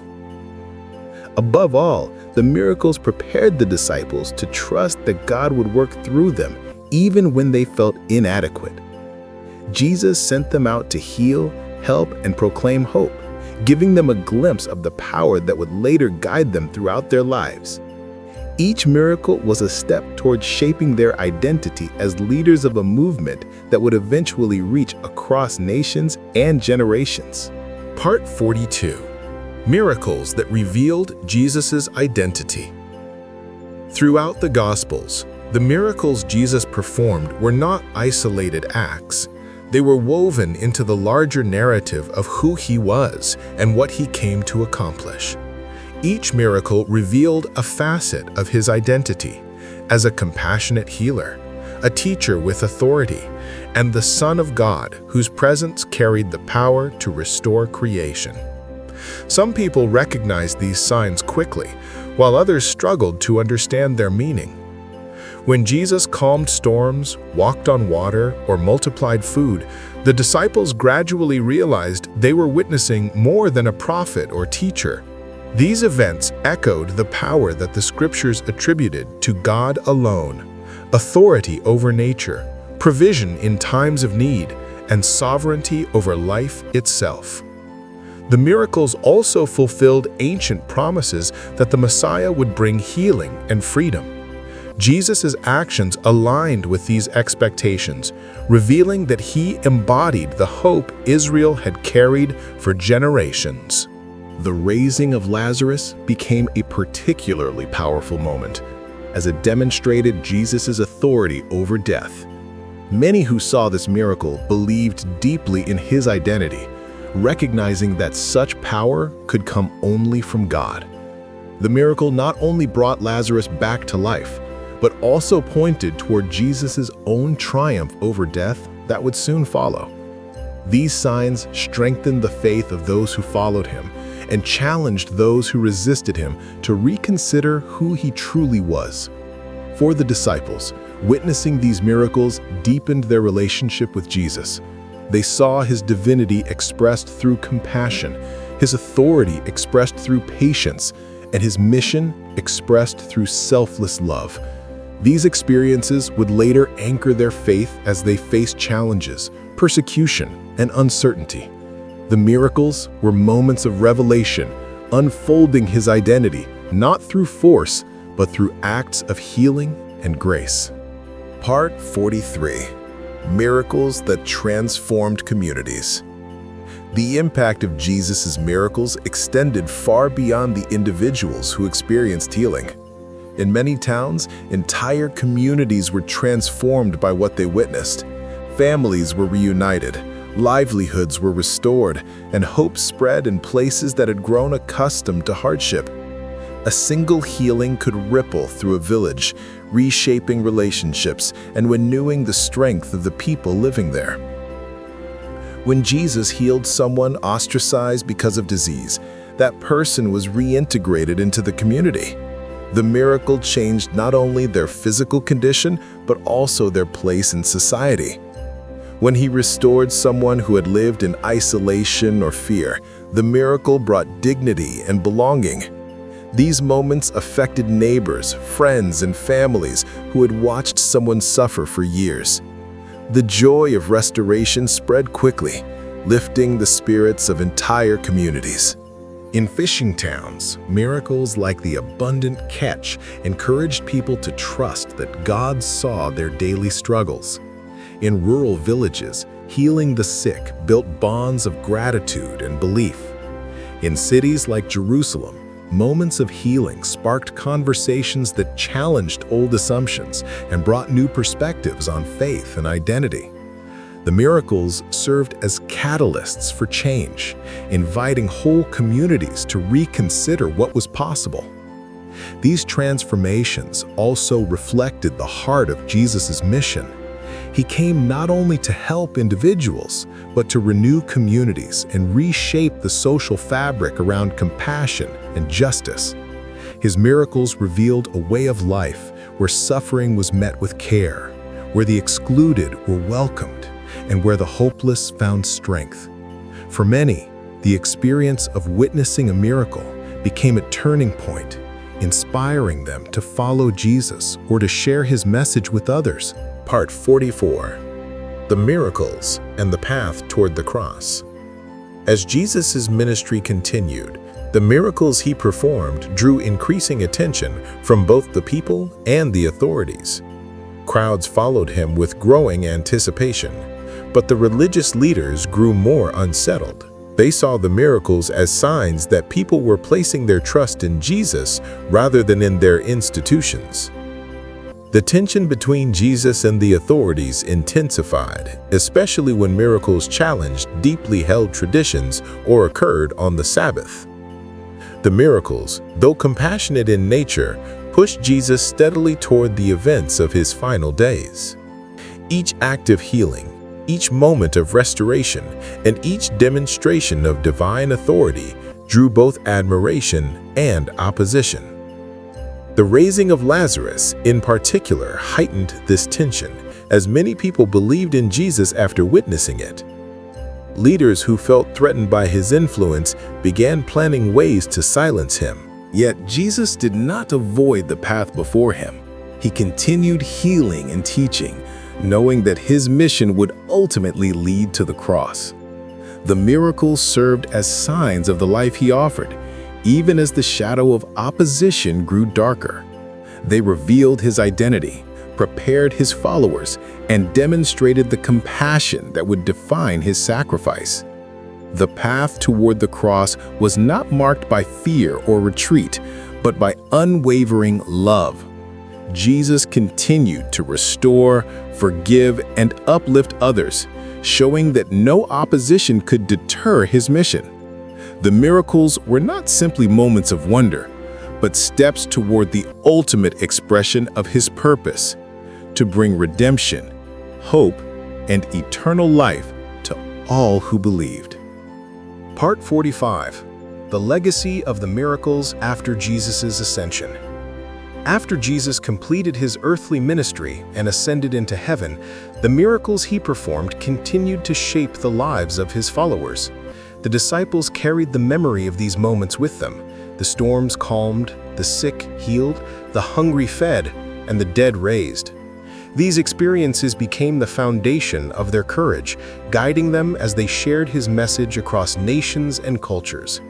Empowered by the Holy Spirit, the disciples themselves began performing miracles, continuing the work Jesus started. These acts were not about drawing attention to themselves, but about demonstrating that the same compassion and power present in Jesus was now moving through his followers. They healed the sick, restored the broken, and brought hope to communities far beyond the borders of Judea. The legacy of Jesus' ministry expanded, reaching people who had never seen him in person, but felt his presence through the lives of his disciples. The miracles also became central to early Christian teaching. Stories of healing and restoration were shared in homes, marketplaces, and gatherings throughout the ancient world. These accounts strengthened the faith of new believers and offered comfort in times of persecution and uncertainty. They reminded communities that the compassion and power of Jesus continued to guide them, even in his physical absence. Today, these miracles continue to inspire millions. They are read not merely as historical events, but as living reminders of the heart of God. They reveal a Savior who sees human suffering, responds with compassion, and brings healing in ways that transcend time and place. The legacy of the miracles invites people to approach life with faith, hope, and a willingness to believe that restoration is always possible. Part 46. The Meaning of the Miracles for Modern Believers. The miracles of Jesus continue to hold deep meaning for people today, not only because they reveal extraordinary power, but because they reveal the heart of God. These stories remind modern believers that God's compassion did not fade with time. The same love that healed the sick and restored the broken still reaches into the lives of those who seek comfort, guidance, and strength. Although the world has changed dramatically since the days when Jesus walked the hills of Galilee, the human experience remains shaped by struggles, uncertainties, and moments of need. For many, the miracles offer reassurance that God is aware of every detail of life, from the wounds that are visible to those carried quietly within the heart. They remind people that suffering does not go unnoticed, and that healing can come in many forms, through comfort, peace, restored relationships, renewed purpose, or the strength to persevere. The miracles emphasize that God listens to the cries of the broken and responds with compassion, even when the answers arrive in unexpected ways. These stories also challenge modern believers to view faith as active trust rather than mere belief. The people who approached Jesus did so with courage, perseverance, and humility. Their actions were grounded in hope, even when circumstances seemed impossible. The miracles highlight that faith is not about controlling outcomes, but about trusting in God's presence through every season of life. They encourage believers to look beyond fear and to hold on to the possibility that renewal can emerge from even the darkest situations. Ultimately, the miracles remind people that God's love is not distant or theoretical. It is personal, attentive, and deeply intertwined with the human journey. They encourage believers to see themselves as valued and loved, regardless of weakness or struggle. Each miracle becomes a reminder that the story of God's compassion is ongoing, reaching from the past into the present with the same power and tenderness that shaped the lives of those who encountered Jesus face to face. Part 47. The miracles as invitations to compassion. The miracles of Jesus not only demonstrate his compassion, but also invite those who follow him to embody that same spirit in their own lives. Modern believers may not perform miraculous healings, yet they can participate in the same mission of compassion by caring for those around them. The miracles reveal a pattern of noticing, responding, and uplifting, a pattern that anyone can follow. Jesus noticed the overlooked, the isolated, and the weary. He paid attention to people who lived on the margins, and he responded with kindness that restored dignity. This attentive compassion forms a model for believers today. It encourages them to slow down, observe the needs in their communities, and offer help in meaningful ways. Compassion may appear in simple acts, listening to someone in pain, offering support to a struggling family, or extending forgiveness to someone who has hurt them. The miracles also inspire generosity. When Jesus multiplied loaves and fish, he demonstrated that even small offerings can become sources of abundance when shared. This principle reminds believers that generosity is not measured by the size of the gift, but by the willingness to give. When people offer their time, resources, or encouragement, they participate in the ongoing work of healing and hope. Furthermore, the miracles illustrate the importance of compassion without judgment. Jesus reached out to people regardless of their past, their social status, or their mistakes. His love crossed boundaries and embraced those whom society rejected. Modern believers are called to extend the same grace, recognizing that every person carries a story shaped by struggles unseen. Compassion becomes powerful when it flows freely, without conditions or limitations. Part 48. The miracles and the call to hope. In a world filled with challenges, uncertainty, and suffering, the miracles of Jesus offer a steady invitation to hope. They remind believers that despair does not have the final word, and that healing can emerge even in situations that seem hopeless. When Jesus restored sight to the blind or calmed storms that frightened seasoned fishermen, he demonstrated that hope can arise in the most unexpected moments.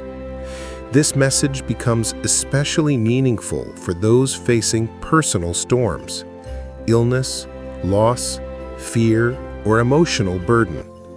The miracles encourage people to hold on to hope, even when circumstances appear overwhelming. They suggest that God's presence is often found in quiet moments of strength, comfort, or clarity. Sometimes the miracle is a changed situation. Other times, it is the resilience to endure with grace. Hope also emerges through community. Just as friends carried the paralyzed man to Jesus, people today can carry each other through difficult seasons. Acts of encouragement, prayer, and support become modern reflections of the same hope-filled spirit seen in the Gospels. When believers walk alongside one another, they embody the compassion and strength Jesus demonstrated in every miracle. The miracles further teach that hope does not depend on perfect faith. Many who approached Jesus did so with uncertainty, fear, or mixed emotions. Yet he responded to their sincerity, not their perfection. This truth reassures modern believers that even in moments of doubt, they can approach God with honesty. Hope thrives not through flawless confidence, but through trust that God welcomes every heart that seeks Him. Part 49. The miracles as moments of renewal and transformation. Throughout his ministry, Jesus brought not only physical healing, but profound renewal to the lives of those he touched. People who encountered him often left transformed, not just healed, but changed in how they viewed themselves, their circumstances, and their relationship with God. This transformative quality is one of the most enduring aspects of his miracles. Many of those he healed returned to their communities with newfound purpose. The formerly blind could work, contribute, and explore a world they had never seen. The once paralyzed could walk freely, reconnect with loved ones, and pursue dreams that had seemed impossible. Those freed from spiritual oppression regained clarity, peace, and stability. These changes influenced entire families, reshaping futures with hope and possibility. This renewal speaks to modern believers as well. It encourages them to see their own lives as places where transformation is possible. Whether facing emotional wounds, broken relationships, or long-standing struggles, the miracles reveal that change can occur through God's presence and grace. Renewal may not always look dramatic, but it can unfold through gradual healing, new opportunities, or a shift in perspective that brings peace. The miracles also highlight the importance of returning to God with gratitude. Those who came back to thank Jesus, like the healed Samaritan leper, demonstrated that transformation becomes fuller when paired with appreciation. Gratitude deepens faith, strengthens relationships, and renews the heart. It turns moments of blessing into lasting sources of inspiration. Part 50. The miracles and the promise of eternal life. Many of Jesus' miracles pointed toward a future hope that extends beyond earthly life. When he raised individuals from the dead or restored those who seemed beyond help, he demonstrated that life itself lay within his authority.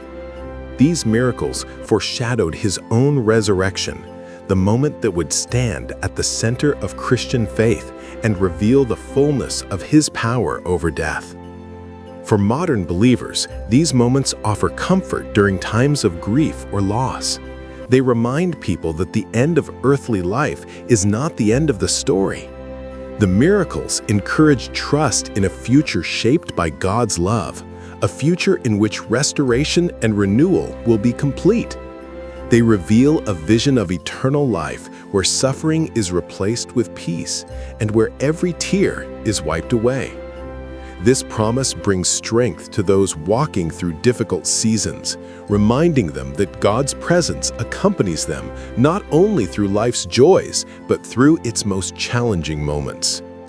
The miracles point toward a hope that surpasses earthly limitations, anchoring believers in the assurance of God's eternal care. Part 51. The final reflection, the miracles as a portrait of God's heart. As the miracles of Jesus unfold across the pages of Scripture, they create a portrait of God's character that is both gentle and powerful. Each healing, each act of restoration, and each moment of compassion reveals a facet of a love that notices every detail of human life. The miracles show a God who is not distant or indifferent, but deeply involved in the struggles and joys of His creation. They emphasize that divine power does not stand apart from suffering, but steps directly into it, offering comfort, renewal, and hope. For the people who encountered Jesus, the miracles became more than extraordinary events. They became moments that reshaped their understanding of God and their place in His story. In every miracle, there is a thread of tenderness. Jesus touches those considered untouchable, listens to those overlooked by others, and speaks words that reach into the deepest parts of the human heart. His actions remind modern believers that God sees every burden carried quietly in the soul, the worries that fill the night, the wounds that linger from past experiences, and the hopes that feel too delicate to speak aloud. The miracles reveal that these personal struggles are not ignored but embraced with compassion. They demonstrate that God is willing to meet people where they are, no matter how fragile or uncertain that place may be. At the same time, the miracles carry a message of strength and authority. They show that the forces causing suffering, illness, fear, isolation, and even death are not beyond God's reach. Jesus calms storms, multiplies food, and brings life where there seemed to be none. These moments reassure believers that God's power remains active and present, capable of transforming even the most overwhelming circumstances. Yet this power is always expressed with humility and kindness, revealing a balance that speaks to the very heart of faith. As listeners reflect on these miracles, they are invited to see themselves within the stories. Whether they identify with the blind seeking clarity, the fearful caught in life's storms, the burdened longing for rest, or the grateful returning to give thanks, each person can find a place within the narrative of God's compassion. The miracles offer comfort to the weary, courage to the uncertain, and hope to those facing difficult seasons. They remind modern believers that they too are seen, valued, and embraced by a love that has no limits. Ultimately, the miracles of Jesus paint a picture of a God who restores, renews, and redeems. They reveal a heart that moves toward humanity with gentle strength, offering healing not only to bodies, but to souls. As believers carry these stories into their own lives, they find reassurance that the same compassion that touched the lives of people in ancient Judea continues to touch lives today. The miracles become a source of enduring hope, a reminder that wherever suffering exists, God's presence is near, bringing light into the darkest places and guiding each person toward peace. Part 52. The Miracles in the Daily Lives of Early Believers. After Jesus' ascension, the miracles he performed continued to echo in the daily lives of the earliest believers. These stories were not distant memories, but living testimonies that shaped how individuals approached prayer, community, and challenges. Families who had witnessed healings firsthand passed the stories down to their children, reminding them that God's presence was real and active. Small gatherings of believers shared these accounts around simple meals, encouraging one another through the trials of daily life. The miracles became a steady source of strength in a world filled with uncertainty, where political tension, economic hardship, and social pressure shaped everyday existence. In many homes, believers reflected on the miracles when facing illness or difficulty.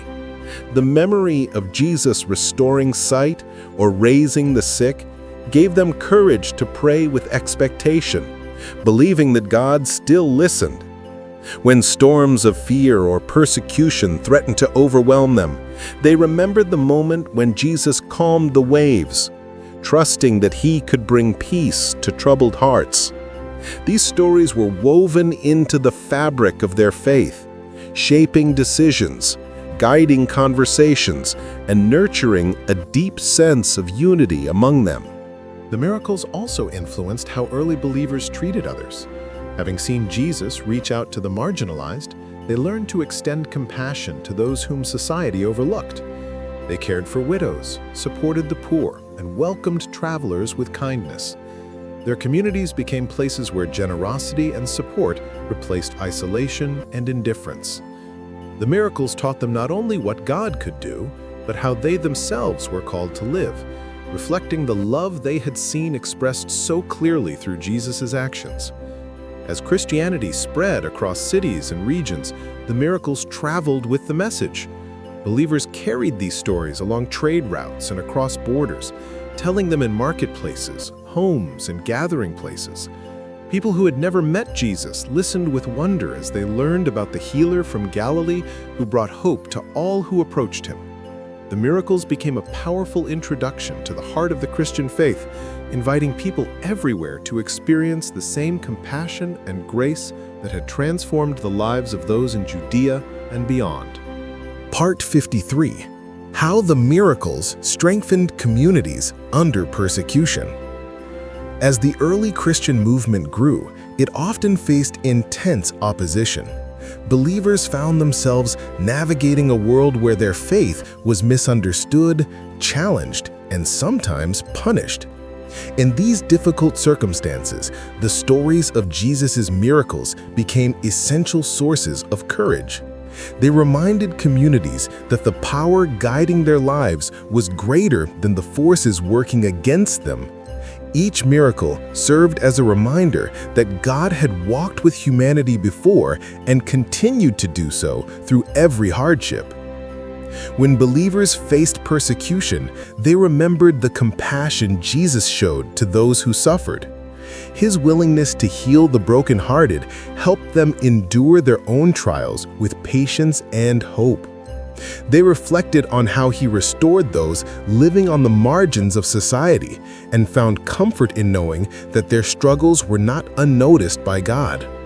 These stories reassured them that pain did not signal abandonment, but invited them into a deeper understanding of God's presence. The miracles also strengthened unity among early Christians. In times of pressure, believers gathered together to pray, share meals, and encourage one another. They retold the stories of Jesus healing the sick, feeding multitudes, and calming storms, allowing those memories to settle into their hearts like anchors. As they faced challenges, these accounts helped them remember that God could bring peace in the midst of chaos. Communities found resilience not through their own strength, but through the confidence that God's compassion had already been revealed through Jesus' ministry. When families were separated or believers were forced to flee their homes, the stories of miracles traveled with them. They carried these memories into new regions, sharing them with strangers who later became part of their growing communities. Even in places where hostility was strong, the accounts of Jesus' healing power created a foundation of hope that sustained them. The miracles encouraged them to believe that no suffering was beyond redemption and no obstacle beyond God's ability to transform. In this way, the miracles were not only historical moments, but living reminders that gave strength to communities navigating the uncertainties of life. They provided spiritual nourishment when physical comfort was scarce, guiding early believers through seasons of trial and shaping their deep sense of purpose. These stories became pillars of faith, holding communities together with a shared memory of God's compassion and power. Part 54. The miracles as expressions of God's presence in ordinary life.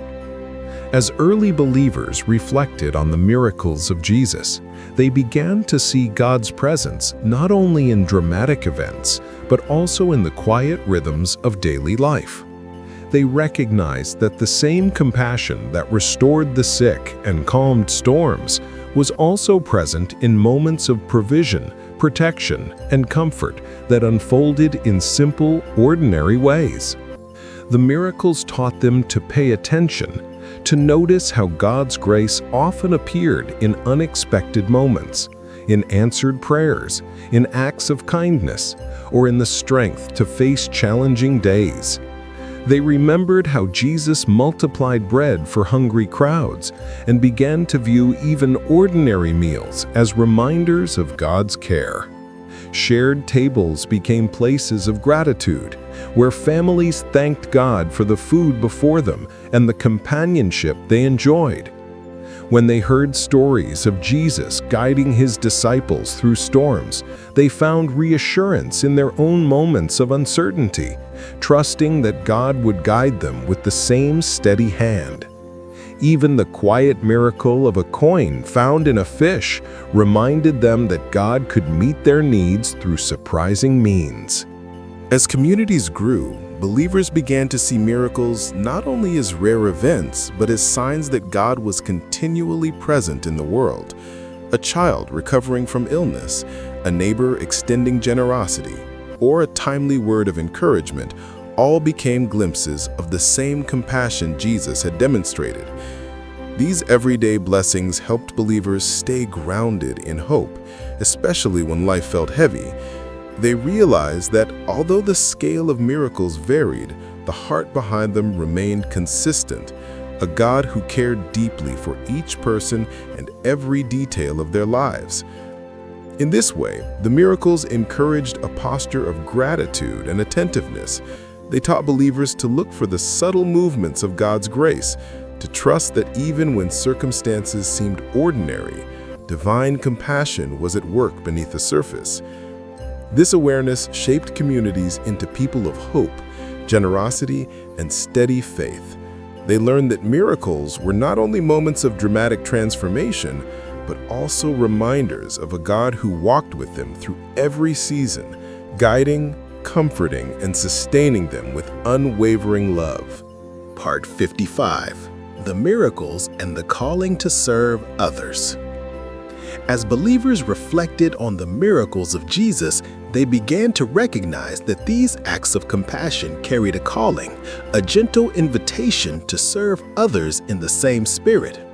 Although they could not heal with the same authority Jesus displayed, they understood that they could continue his work through acts of kindness, generosity, and love. The miracles revealed that God's heart always moved toward those who were hurting, isolated, or overwhelmed. This realization inspired early Christians to adopt a lifestyle shaped by service. They remembered how Jesus paused for individuals the crowds ignored, how he noticed small details others overlooked, and how he extended compassion without hesitation. These examples encouraged believers to slow down and genuinely see the people around them. They began to support widows, care for orphans, and welcome travelers who had nowhere else to go. Communities became known for their hospitality as followers of Jesus opened their homes to those in need. The miracles had taught them that love expressed through action could transform lives just as powerfully as dramatic signs. Service also became an expression of gratitude. Those who had experienced healing or heard stories of Jesus' compassion felt moved to share that same kindness with others. Helping a suffering neighbor or comforting someone in grief became ways of reflecting the grace they had received.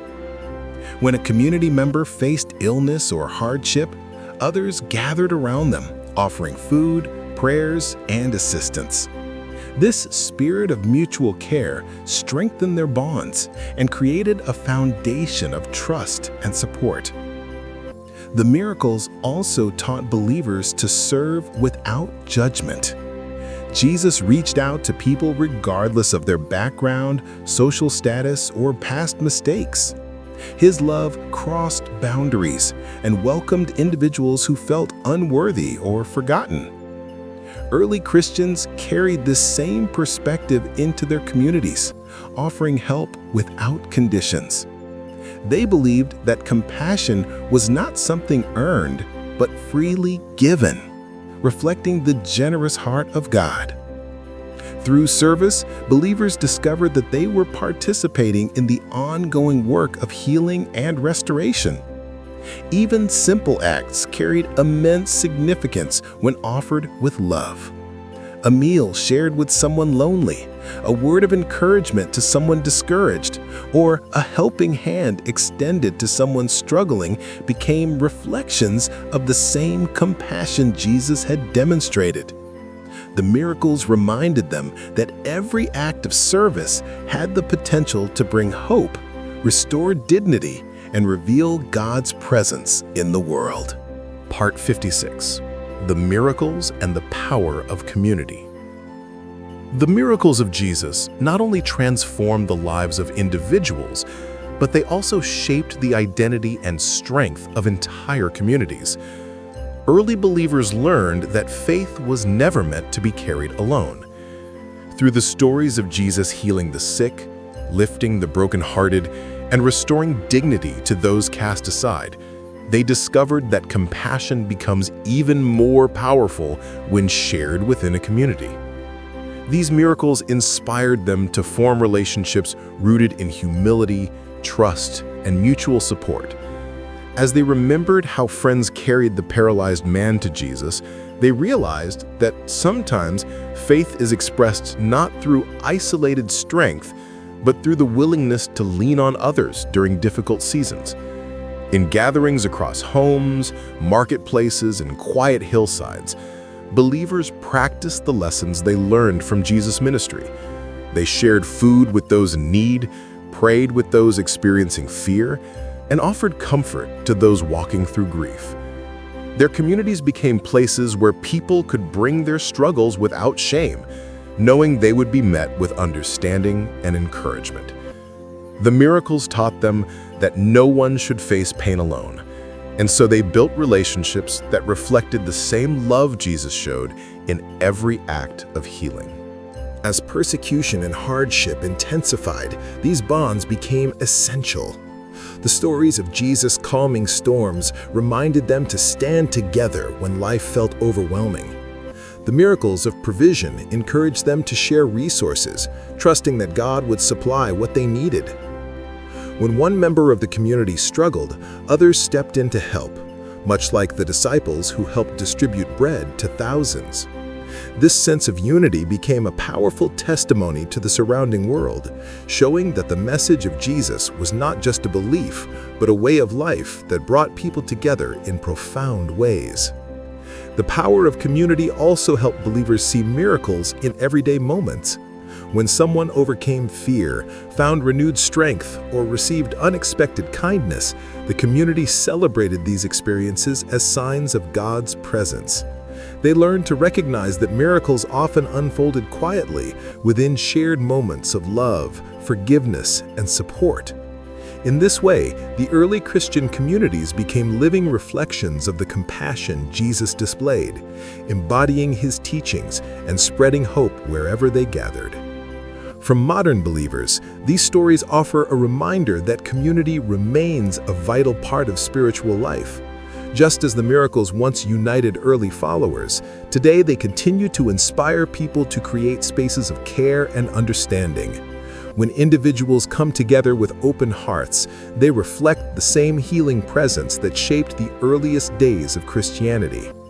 Through friendship, generosity, and shared faith, communities become places where God's compassion continues to shine, touching lives in ways that are every bit as meaningful as the miracles recorded in Scripture. Part 57. The miracles and the courage to face uncertainty. The miracles of Jesus gave early believers a framework for courage during seasons of uncertainty. Life in the ancient world was unpredictable, shaped by economic hardship, political tension, illness, and shifting cultural pressures. Many people lived day to day unsure of what tomorrow might bring. When they reflected on the miracles of Jesus, they remembered how often he stepped into moments of fear and lifted the burden from those who felt overwhelmed. These memories inspired them to trust that God remained present even when circumstances felt unstable. They recalled how the disciples feared for their lives during a storm, only to see Jesus calm the winds with a single command. This reminded them that God could bring peace into their own storms, whether those storms came through personal struggles, social pressures, or emotional burdens. They remembered the woman who had suffered for years yet found healing when she reached for Jesus in a moment of desperate faith. Her story encouraged them to believe that long seasons of waiting could still lead to renewal. They reflected on how Jesus restored the man living among the tombs, showing that no situation was too dark or too chaotic for God's compassion to reach. For early believers, these stories did more than inspire. They shaped a mindset grounded in courage rather than fear.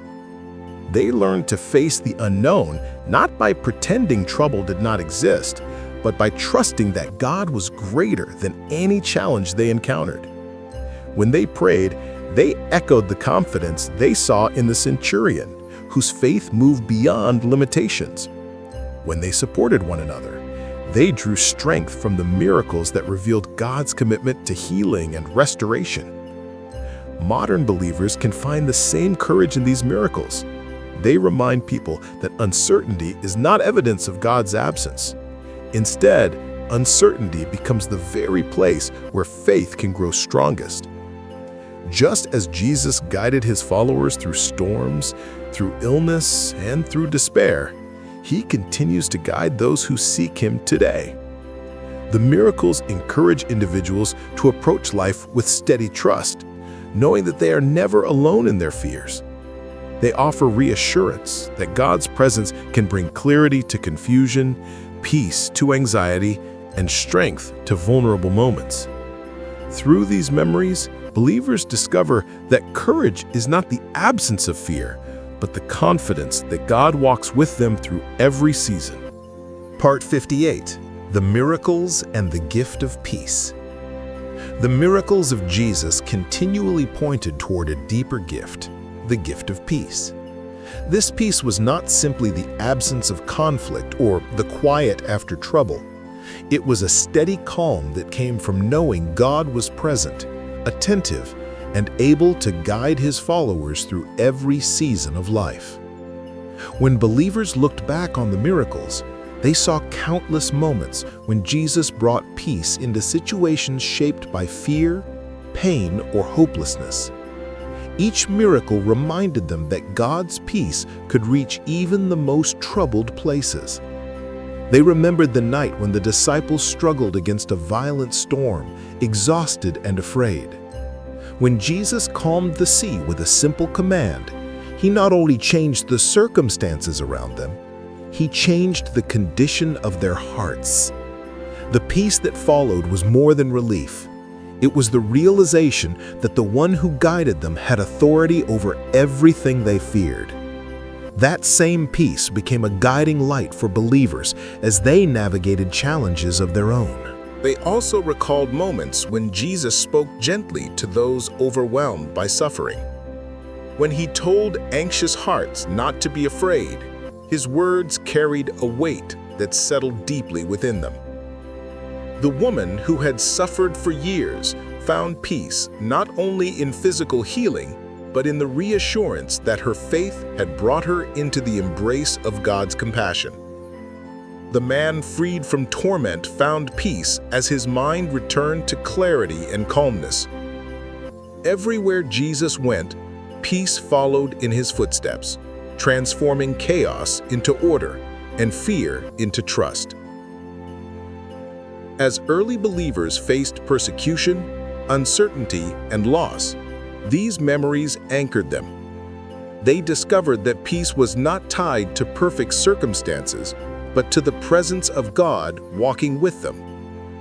Even in moments of grief or confusion, they could return to the stories of Jesus feeding crowds, restoring dignity, or raising the dead, and be reminded that God's peace had the power to reassure the heart when nothing else could. This peace shaped their prayers, strengthened their communities, and allowed them to endure trials with a quiet confidence that surprised those around them. For modern believers, the miracles still offer this same gift. They invite people to rest in the assurance that God's presence surrounds them, even when life feels overwhelming.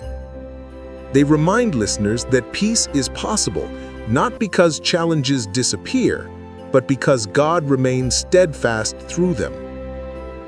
In every story of healing, restoration, and compassion, he whispers the same message, that his peace is available to anyone who seeks it, bringing comfort to restless hearts and guiding them gently toward hope.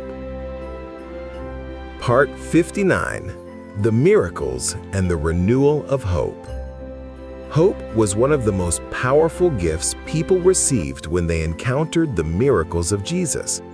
Many who approached him did so from places of exhaustion, disappointment, or despair. They had carried burdens for years, sometimes for a lifetime, and had grown accustomed to the idea that change was impossible. Yet every miracle challenged that belief, offering a new vision of what life could be. When Jesus restored sight, strengthened weak limbs, or lifted people from isolation, he filled their hearts with hope that reached far beyond the moment of healing. For the early believers, the renewal of hope became a defining part of their faith. They remembered those who had come to Jesus after long seasons of suffering, the woman who had lived with illness for 12 years, the man who had waited by the pool for decades, and the leper who had lived in isolation until compassion touched his life. These stories taught them that no situation was too hopeless for God to transform. Even when circumstances seemed unchanged for years, God's presence could bring renewal in a single moment. Hope became the quiet strength that carried them through challenges they could not yet see the end of. In communities facing hardship, these stories became sources of encouragement.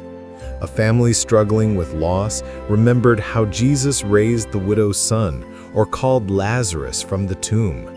Those feeling forgotten reflected on how Jesus noticed individuals the crowds ignored. People weighed down by guilt recalled his words of forgiveness and the way healing often included a restoration of dignity. Hope was not based on wishful thinking, but grounded in the memory of what God had already done through Jesus. It was a hope that extended into the future, allowing believers to trust that God remained active, attentive, and faithful. For modern listeners, the miracles continue to spark this same renewal of hope. They remind people that difficult seasons do not define the end of the story. The miracles show that God's compassion reaches into the places where despair settles, lifting the heart with possibilities that once felt out of reach. Hope may begin as a small seed, just a quiet belief that change is possible. But through the stories of Jesus, it grows into a confident trust that God walks with his people through every chapter of life. The miracles invite each person to breathe again, to look forward with renewed strength, and to trust that even in silence or waiting, hope can rise in ways unexpected and beautiful. Part 60. The Miracles and the Journey of Faith. The miracles of Jesus became guideposts along the journey of faith for countless believers. They were not only extraordinary events, but moments that helped people understand what it meant to walk with God through changing seasons of life. Faith, they learned, was rarely a straight line. It moved through moments of confidence and moments of uncertainty, through seasons of joy and seasons of waiting. Yet in every chapter of that journey, the miracles reminded them that God remained close, steady, and attentive. People who witnessed the miracles firsthand often began their journey of faith at the point of their deepest need. A father sought healing for his son. A woman reached out for restoration after years of suffering. And a blind man called out for mercy with nothing but determination in his voice. Their faith began in vulnerability and honesty, not in perfection. They approached Jesus with whatever strength they had, and in return they found compassion that met them exactly where they were. Their stories encourage believers to bring their own doubts, fears, and questions to God without hesitation.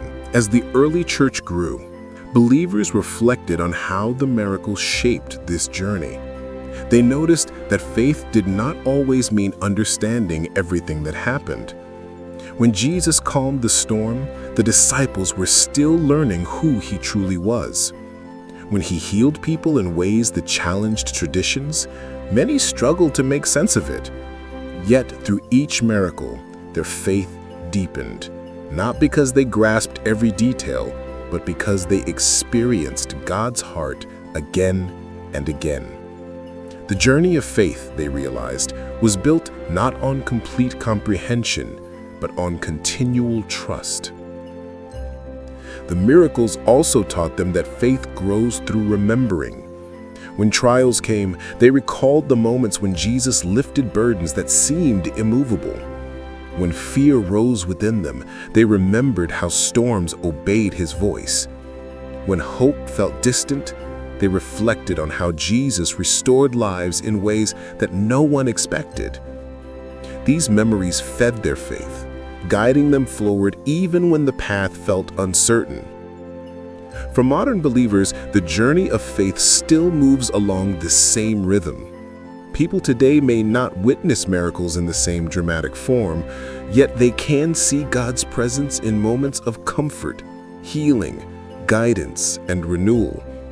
Faith continues to grow through reflection, through gratitude, and through trusting beyond what is immediately visible. The miracles remind every listener that faith is not about having all the answers. It is about walking with the one who does. It is about discovering step by step that God remains faithful in every season, offering strength when the path is difficult and joy when new beginnings emerge. Part 61. The miracles and the compassion that transforms hearts. The miracles of Jesus revealed a compassion that had the power to transform not only bodies, but hearts. Many people who approached him came with physical needs, yet they left with something even deeper, a renewed sense of worth, dignity, and belonging. His compassion reached into places of shame, fear, and emotional burden, touching areas of life that others could not see. When early believers reflected on these miracles, they recognized that Jesus' greatest gift was not only healing, but the restoration of the human heart. They recalled how he touched those whom society avoided, lepers living in isolation, the mentally tormented who wandered alone, and the poor who felt invisible in crowded streets.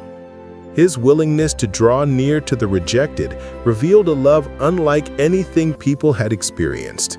This compassion went beyond cultural expectations, reaching across boundaries and lifting burdens that had shaped someone's identity for years.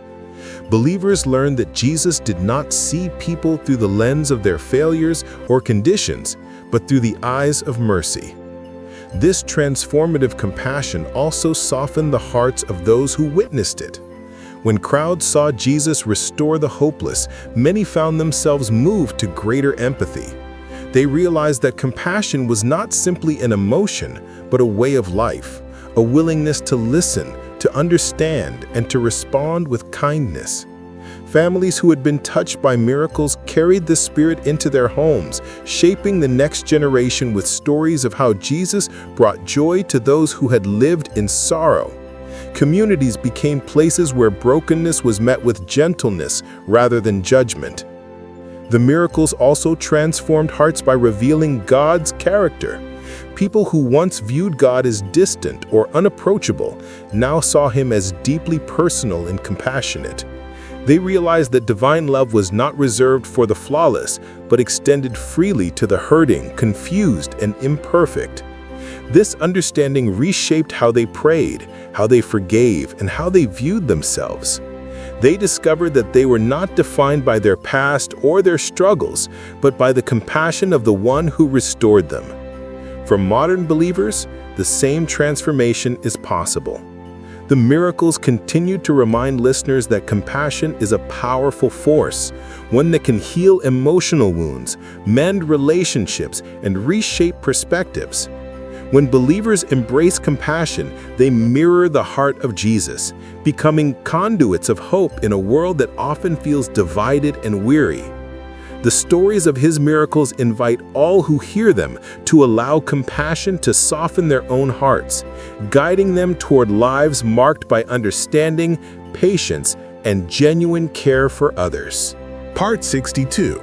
The miracles and the strength found in prayer. The miracles of Jesus continually pointed believers toward the strength that comes through prayer. Many who received healing approached Jesus with simple, heartfelt requests. Some spoken aloud, others whispered through tears, and some expressed only through desperate actions. Their experiences revealed that prayer did not need to be eloquent or flawless to reach God's heart. It only needed to be honest. Early Christians reflected deeply on this truth, realizing that the miracles were often born from moments when people brought their needs directly to God with sincerity and trust. They remembered the Father who cried out for his suffering Son, confessing both his hope and his doubt. Jesus welcomed his imperfect faith and responded with compassion. They thought of the blind man calling out from the roadside, refusing to let the crowd silence his plea. His persistence in prayer brought him face to face with healing. They recalled the woman who touched the hem of Jesus' garment, her silent prayer expressed through a trembling action born from years of suffering. These stories taught believers that prayer was not about saying the right words, but about bringing the truth of the heart before God. In times of hardship, believers leaned on prayer as their source of strength. When communities faced persecution, they gathered to pray for courage and protection. When illness spread or homes were threatened, prayer became the place where fear was exchanged for peace. The miracles reminded them that God listened with deep compassion, aware of every detail long before the words formed on their lips. Prayer allowed them to carry their burdens not in isolation, but into the presence of the one who understood their struggles completely. Prayer also shaped their relationships. As they prayed for one another, bonds of love deepened. They experienced firsthand how praying for someone brought new compassion and unity within the community. When believers lifted each other before God, they participated in the same spirit that moved Jesus to heal and restore. Prayer became both a comfort and a calling, a reminder that they were invited to stand with one another in moments of need. For modern believers, the miracles continue to encourage a life of prayer grounded in sincerity rather than perfection. They remind listeners that God is not distant or indifferent, but attentive to the deepest longings of the heart. Prayer becomes a place of refuge during uncertainty, a source of strength during difficulty, and a pathway to peace during emotional storms. Through prayer, believers discovered that they are never alone. The same compassion revealed in every miracle flows into every quiet moment of connection with God, offering guidance, comfort, and renewed courage to face each day. Part 63. The Miracles and the Healing of the Inner Life. Many of the miracles Jesus performed brought visible transformation, but just as often, they revealed the deeper healing that takes place within the mind and heart. Early believers recognized that physical restoration was only one part of a much larger picture. Beneath every illness, fear, or burden existed layers of emotional strain, disappointment, and internal wounds shaped by years of struggle. When Jesus reached out to heal someone, he addressed not only the condition, but the inner life of the person standing before him. His compassion brought peace to minds weighed down by anxiety, and his words replaced silence and shame with dignity and hope. They remembered the man who lived among the tombs, tormented and isolated. His condition frightened others, yet Jesus approached him without hesitation. The miracle restored his sanity, but it also restored his identity, giving him clarity of thought and the ability to return to his community. Believers saw in this story a powerful reminder that God cares deeply about the inner world, about the fears that quietly shape thoughts and the struggles that rarely find expression. Healing extends beyond what the eye can see. It reaches into the places where worries take root and where hope often fades. They also reflected on the woman who had lived with illness for 12 years. While her body suffered, so did her heart, carrying years of disappointment and rejection. When Jesus healed her, he also spoke words of affirmation, calling her daughter and acknowledging her faith. This gentle address restored something within her soul, a sense of belonging and worth that no physical cure alone could give. Early believers learned that Jesus' miracles were never only about restoring bodies. They were about restoring the fullness of a person's humanity.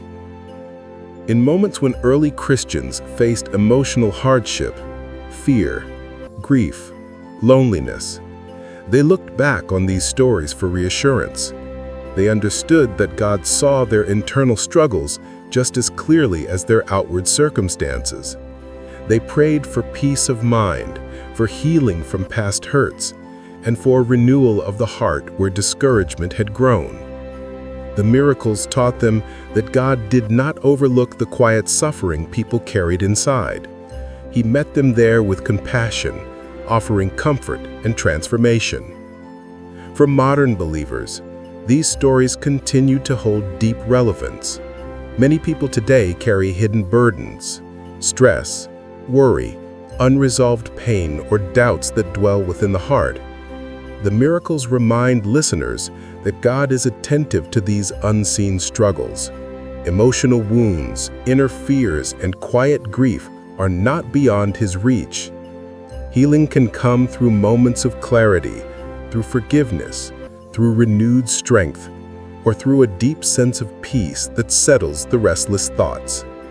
The inner life, just as much as the outer life, is embraced by God's compassion. Through these miracles, Jesus reveals that true healing involves the whole person. Body, mind, and spirit are intertwined, and God brings restoration to each in ways that foster lasting peace. The healing of the inner life invites believers to open their hearts with honesty, trusting that God understands every hidden ache and offers renewal that brings comfort, hope, and deeper joy. Part 64: The Miracles and the Renewal of Relationships. The miracles of Jesus not only brought healing to individuals, but often renewed relationships that had been strained, broken, or lost. Many who suffered from illness or long-term conditions lived with more than physical pain. They lived with isolation. In the culture of the time, sickness often pushed people to the edges of society, leaving them separated from family, friends, and community life.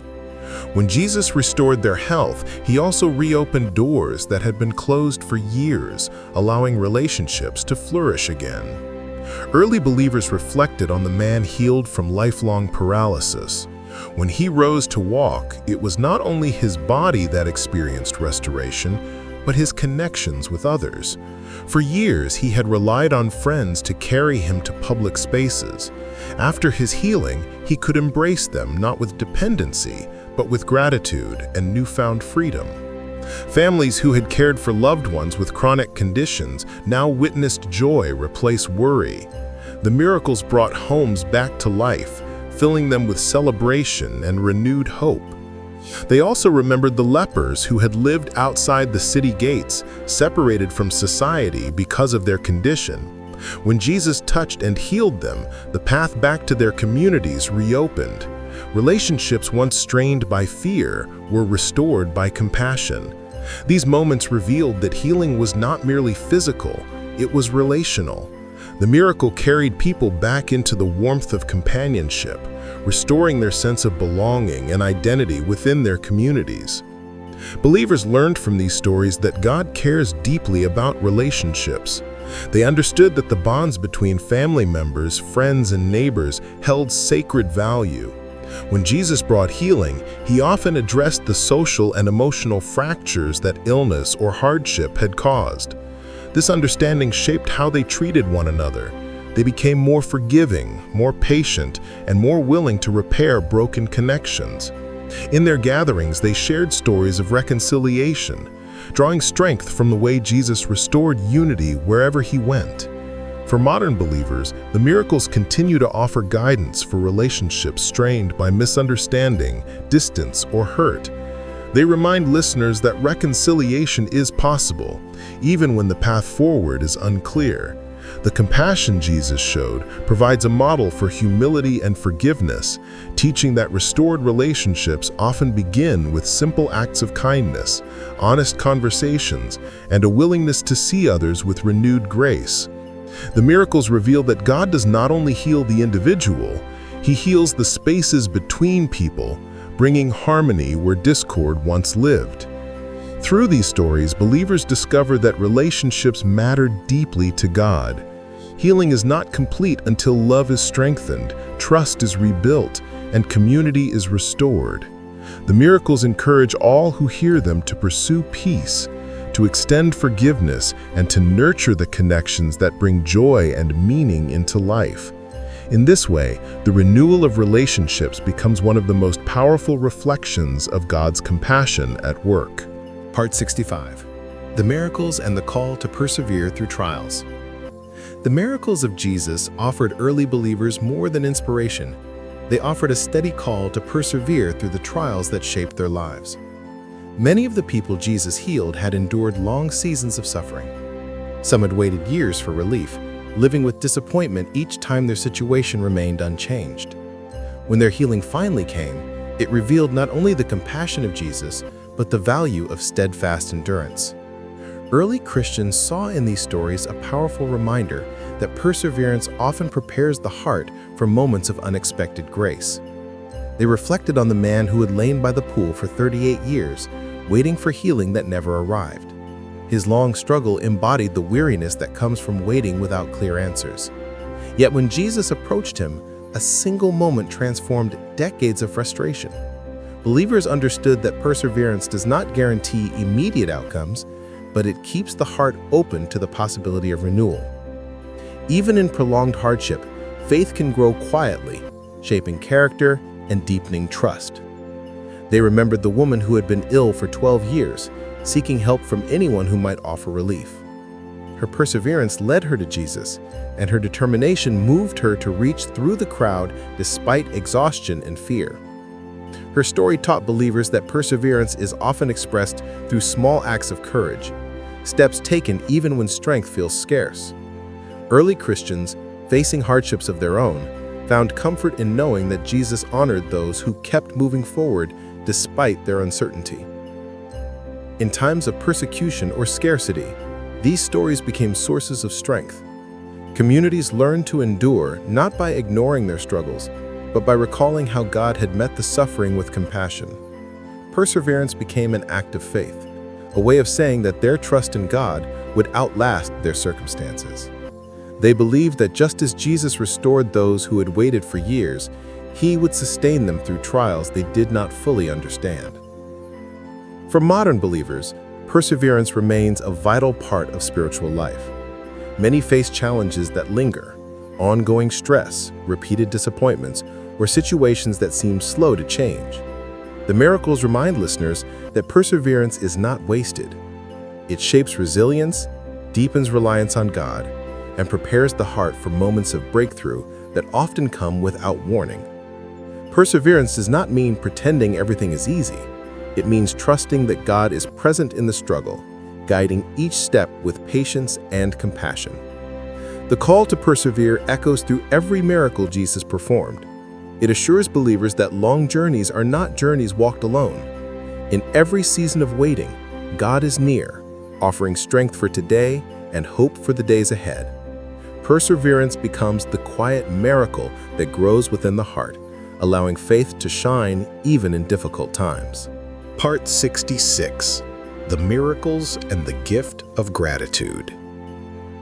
The miracles of Jesus also revealed the profound impact of gratitude.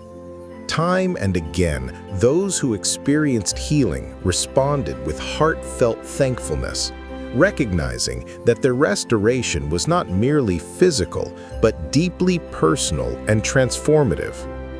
Early believers often reflected on these moments, understanding that gratitude had the power to anchor faith, strengthen relationships, and reshape how they viewed their lives.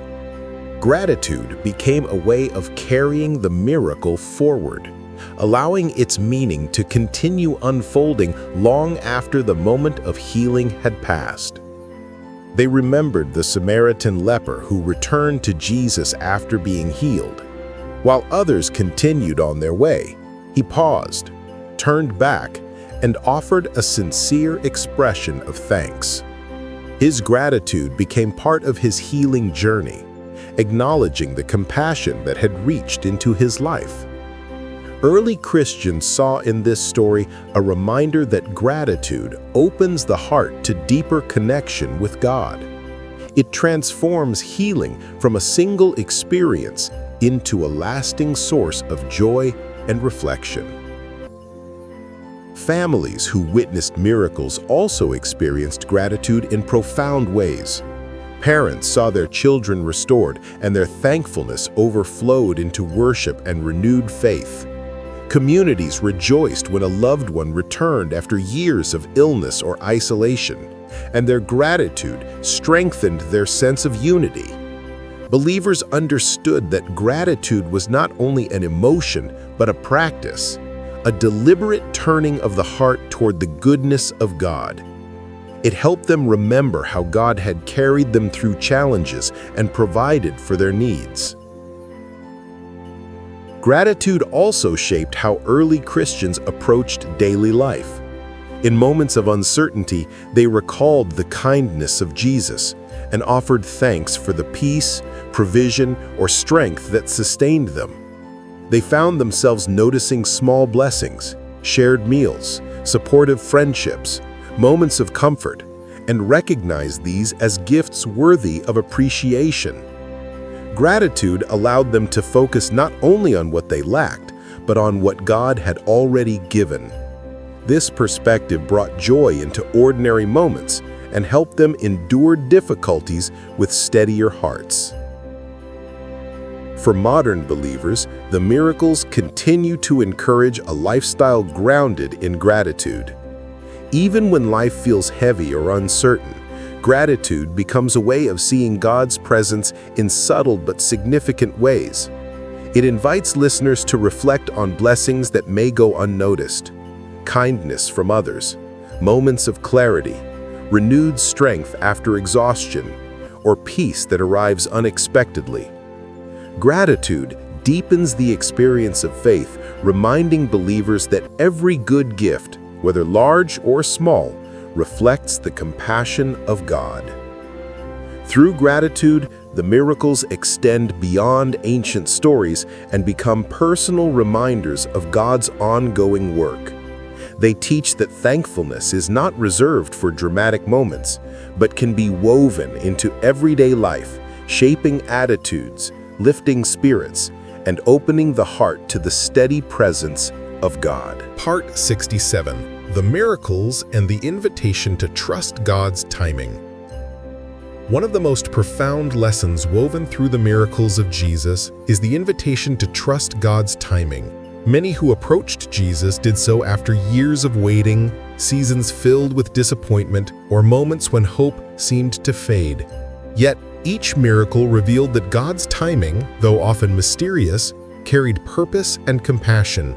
Early believers reflected deeply on this truth, recognizing that patience and trust were essential parts of their spiritual journey.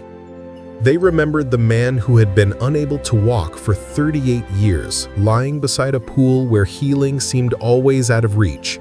For decades, he watched others step ahead of him while his condition remained unchanged. Yet, when Jesus approached, everything transformed in a single moment. Believers saw that while the waiting had been long, the compassion Jesus showed revealed that God had never been distant.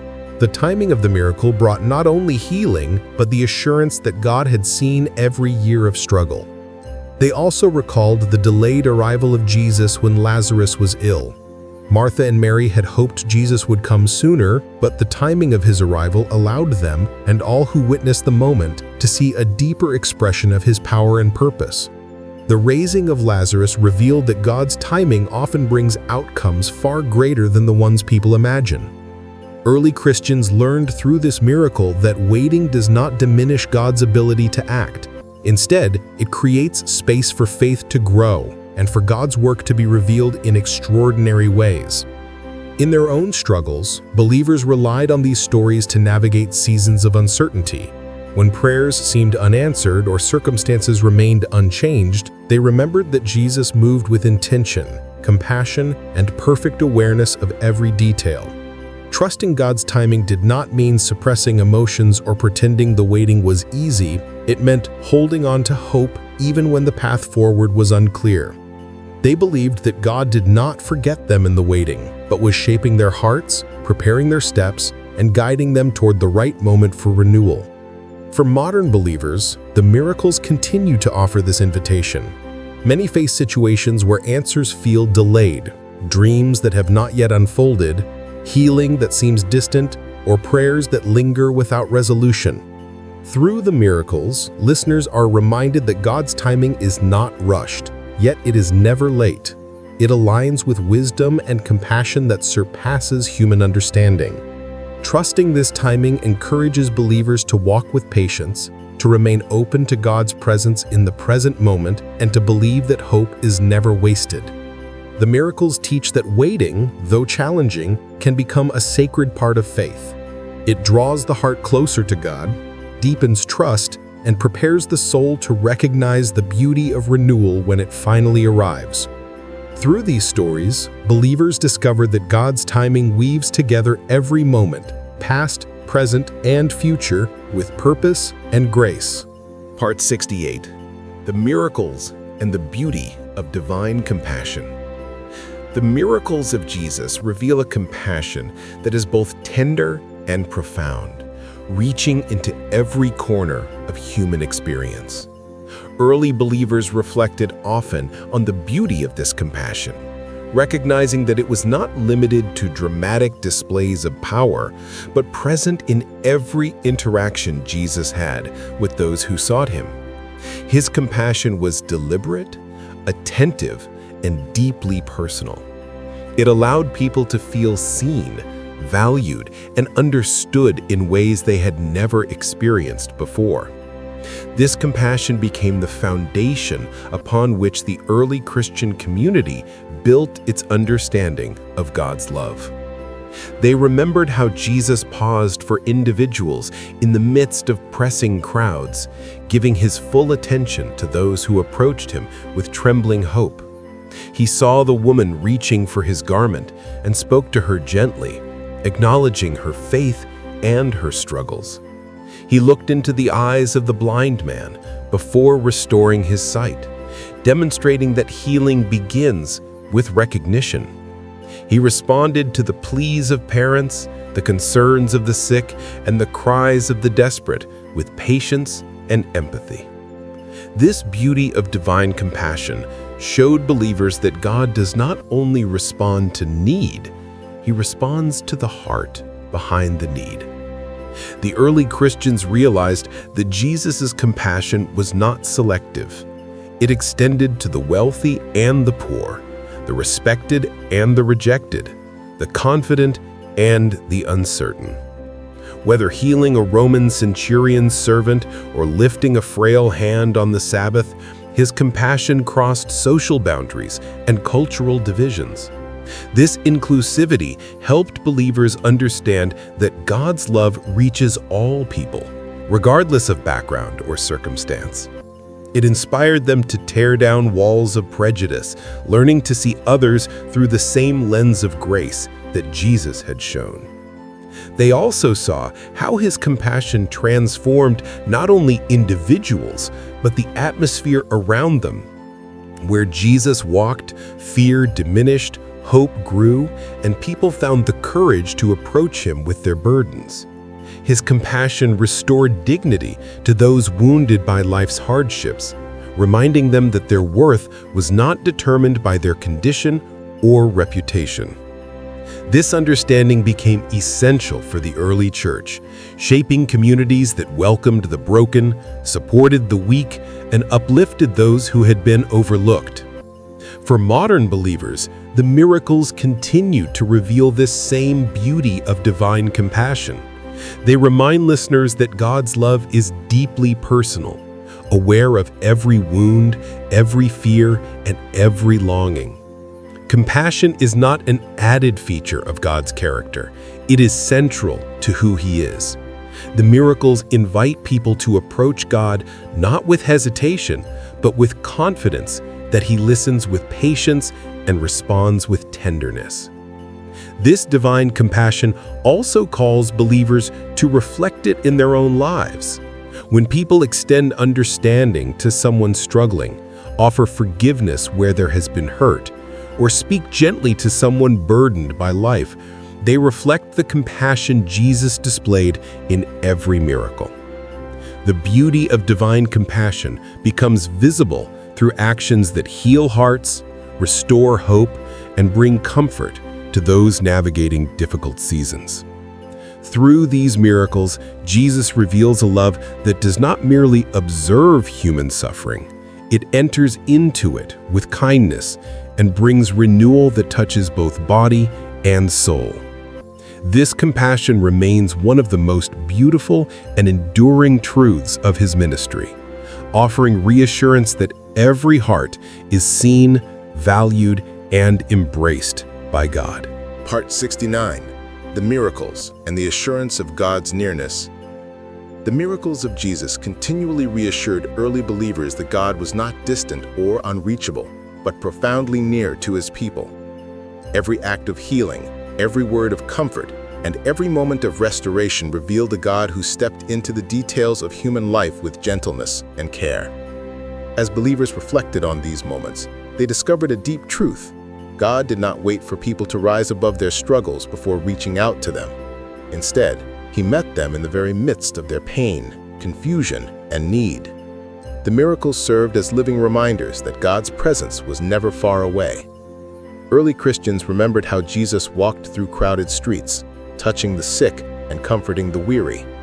They thought of him entering homes to heal the sick, pausing beside dusty roads to restore sight, or turning aside from his own journey to respond to someone's cry for help. These stories showed that God's nearness was not limited to sacred buildings or special moments.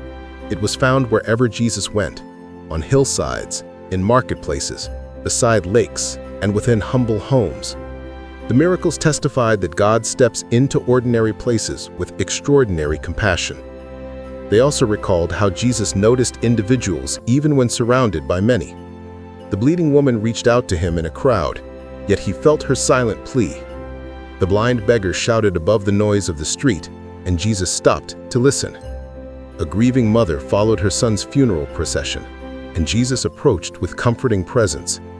In each case, his nearness brought peace to anxious hearts and hope to lives overshadowed by sorrow. These memories reassured believers that God saw them personally, with awareness of their deepest struggles and needs. This sense of nearness strengthened the early Christian communities in their daily lives. When they faced hardship, they remembered that Jesus had walked through suffering himself. He understood grief, loneliness, and the weight of human burdens. His miracles reminded them that God was not untouched by their pain, but walked alongside them in every trial. Even in silence or waiting, they trusted that God's presence surrounded them, guiding their steps and giving them strength to endure. For modern believers, this assurance remains a source of deep comfort. The miracles show that God does not remain removed from the complexities of life. He steps into moments of fear, confusion, and uncertainty with the same compassion he showed in ancient Galilee. When life feels overwhelming, the miracles remind listeners that God is close, closer than their worries, their burdens, or the darkness they may face. His nearness brings peace to troubled hearts and quiet courage to those who feel alone.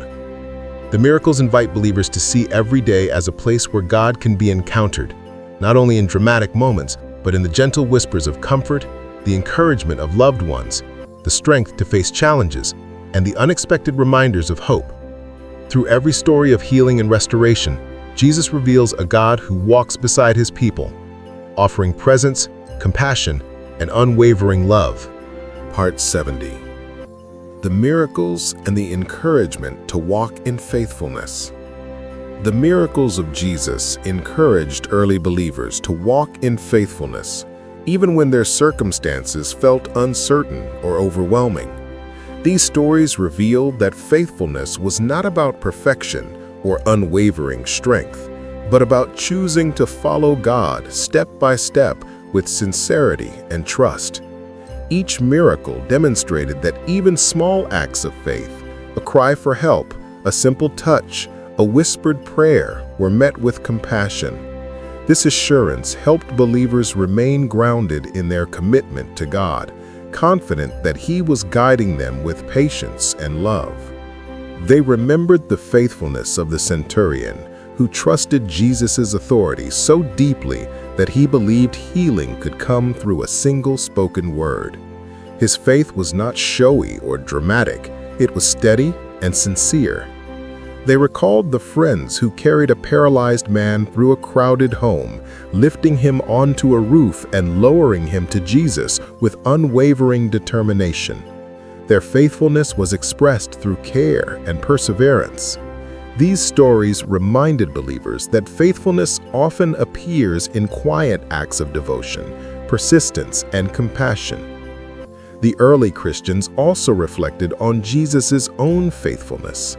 He consistently moved toward those in need, taught with humility, and prayed with sincerity. Even when others doubted him or misunderstood his purpose, he remained faithful to the path before him. This example gave believers courage to remain steadfast in their own journeys. When they faced persecution or conflict, they looked back at the miracles and remembered that God's faithfulness had carried them through every chapter of Jesus' ministry. His presence was their assurance that they too could walk faithfully through challenges. Faithfulness became evident in their daily lives through prayer, acts of compassion, and dedication to community. They gathered regularly to share meals, read scripture, and encourage one another. They supported the poor, cared for the sick, and welcomed strangers with kindness. These small but meaningful practices shaped their identity as followers of Christ. The miracles taught them that faithfulness was not measured by dramatic acts, but by a heart consistently oriented toward God's love. For modern believers, the miracles continue to encourage a walk of faithfulness. Life often presents uncertainties, decisions that feel unclear, challenges that test patience, or seasons that stretch the heart. The miracles remind listeners that God honors even the smallest steps taken in faith. A prayer whispered in weakness, a choice to be kind during a difficult day, or a moment of quiet trust in the midst of confusion, all reflect faithfulness. The miracles show that God sees these efforts and meets them with grace. Walking in faithfulness means trusting that God is working even when the path ahead is not fully visible. It means choosing compassion over bitterness, hope over despair, and trust over fear. Through the miracles, Jesus reveals that faithfulness is not a burden, but an invitation to walk closely with God, to experience His presence in everyday life, and to let His compassion shape each step. This steady walk becomes a source of strength, guiding believers with confidence and peace. Part 71. The Miracles and the Strength to Overcome Fear. Fear was a common experience among the people who encountered Jesus, and the miracles He performed offered powerful reassurance that fear did not have to define their lives. Early believers reflected often on how fear appeared in many forms: fear of illness, fear of rejection, fear of failure, and fear of the unknown. Yet in every situation, the presence of Jesus brought calm, courage, and clarity. His miracles revealed that God's compassion could reach into the deepest anxieties of the human heart and replace them with peace. They remembered the disciples trembling in a boat as the storm raged around them. In that moment, fear felt overwhelming, shaping their decisions and clouding their confidence. But when Jesus stood and calmed the wind and waves, their fear gave way to awe. The miracle not only changed the weather, it changed their understanding of who stood beside them. Believers learned that fear often loses its hold when they remember the power and presence of God. In times of uncertainty, this story reminded them that the storms of life could be quieted by the one who walks with them. They also recalled the Father who brought His suffering Son to Jesus. His fear was not of external danger, but of losing someone He loved. He approached Jesus with trembling honesty, admitting His struggle between faith and doubt. Yet Jesus met him with compassion, showing that fear does not disqualify a person's cry for help. The miracle revealed that God responds not only to confident prayers, but also to uncertain ones. This reminder encouraged early believers to bring their fears openly before God, trusting that they would be met with understanding rather than judgment. The woman who reached for Jesus' garment also carried a fear of rejection, fear of being seen, and fear of hope after years of disappointment. Yet she stepped through the crowd with quiet determination. Jesus responded not only with healing, but with gentle affirmation, easing the fears that had shaped her life for so long. Her story became a lasting reminder that God honors courage even when it is fragile, and that fear does not have the final word in the presence of divine compassion. For early Christians who faced persecution, these miracles provided strength. Fear of the unknown, fear of loss, and fear of suffering weighed heavily on their hearts. Yet they returned to the stories of Jesus again and again, drawing strength from how he met fear with peace. These reflections gave them courage to continue living their faith boldly, trusting that God stood with them through every trial. For modern believers, the miracles continue to speak directly into moments of fear.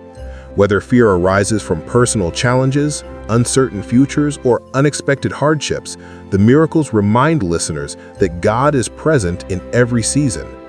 The strength to overcome fear does not come from denying the reality of difficulty, but from trusting that God walks beside them with unwavering compassion. Through his miracles, Jesus reveals that fear is real, but so is God's power to calm the heart, guide the mind, and steady the soul. Part 72.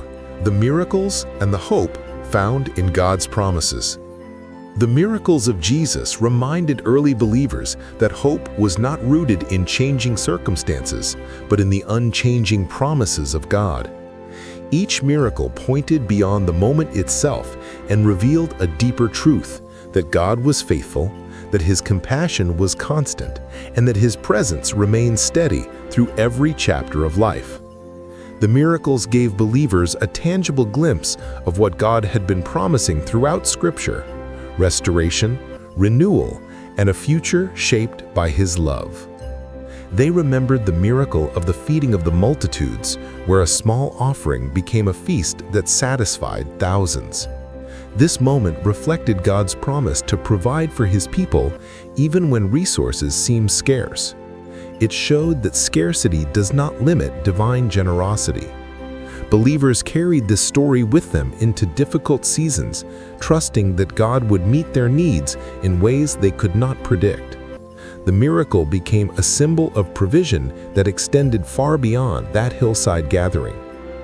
They also reflected on the many healings that restored dignity and hope to individuals weighed down by long-term suffering. Each of these miracles fulfilled God's promise to bind up the brokenhearted and bring freedom to those trapped in difficult circumstances. When Jesus touched the eyes of the blind or strengthened the legs of the paralyzed, he made visible the promises spoken through the prophets. These moments reminded early Christians that God was not distant from human suffering.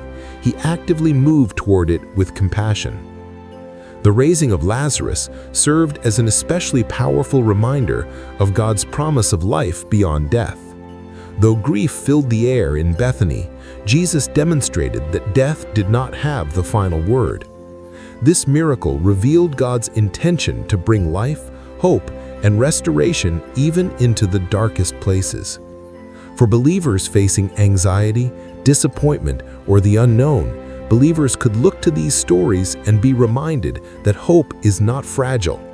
It is grounded in the character of a God who heals, provides, restores, and brings life from places that once felt lifeless. Through every miracle, Jesus shows that God's promises are alive, trustworthy, and capable of carrying the heart through every season. Part 73. The Miracles and the Lessons of Humility. The miracles of Jesus continually taught early believers the importance of humility, both in how they approached God and in how they treated one another. Many who received healing did so by coming to Jesus in a posture of openness, acknowledging their need and trusting his compassion. This humility was not a sign of weakness, but a recognition of humanity's deep dependence on God's grace. Through the miracles, believers learned that humility opens the heart to transformation, allowing God's love to work in profound and unexpected ways. They remembered the leper who knelt before Jesus, expressing his belief that healing was possible if Jesus was willing. His humility did not diminish his dignity. Instead, it invited a compassionate response that restored both body and spirit. They recalled the centurion who confessed that he was unworthy to have Jesus enter his home, yet trusted fully in his authority. Jesus praised his humility and faith, revealing that spiritual strength often appears in those who recognize their own limitations. Early Christians also learned humility by observing how Jesus himself acted. Even with divine power, he moved with gentleness. He listened to the concerns of the poor, spent time with the lonely, and reached out to those society ignored. His humility was not a lack of authority, but the expression of love that valued people over status. This example reshaped how believers approached leadership, service, and community life. They recognized that true greatness in God's kingdom was not found in positions of honor, but in serving others with sincerity.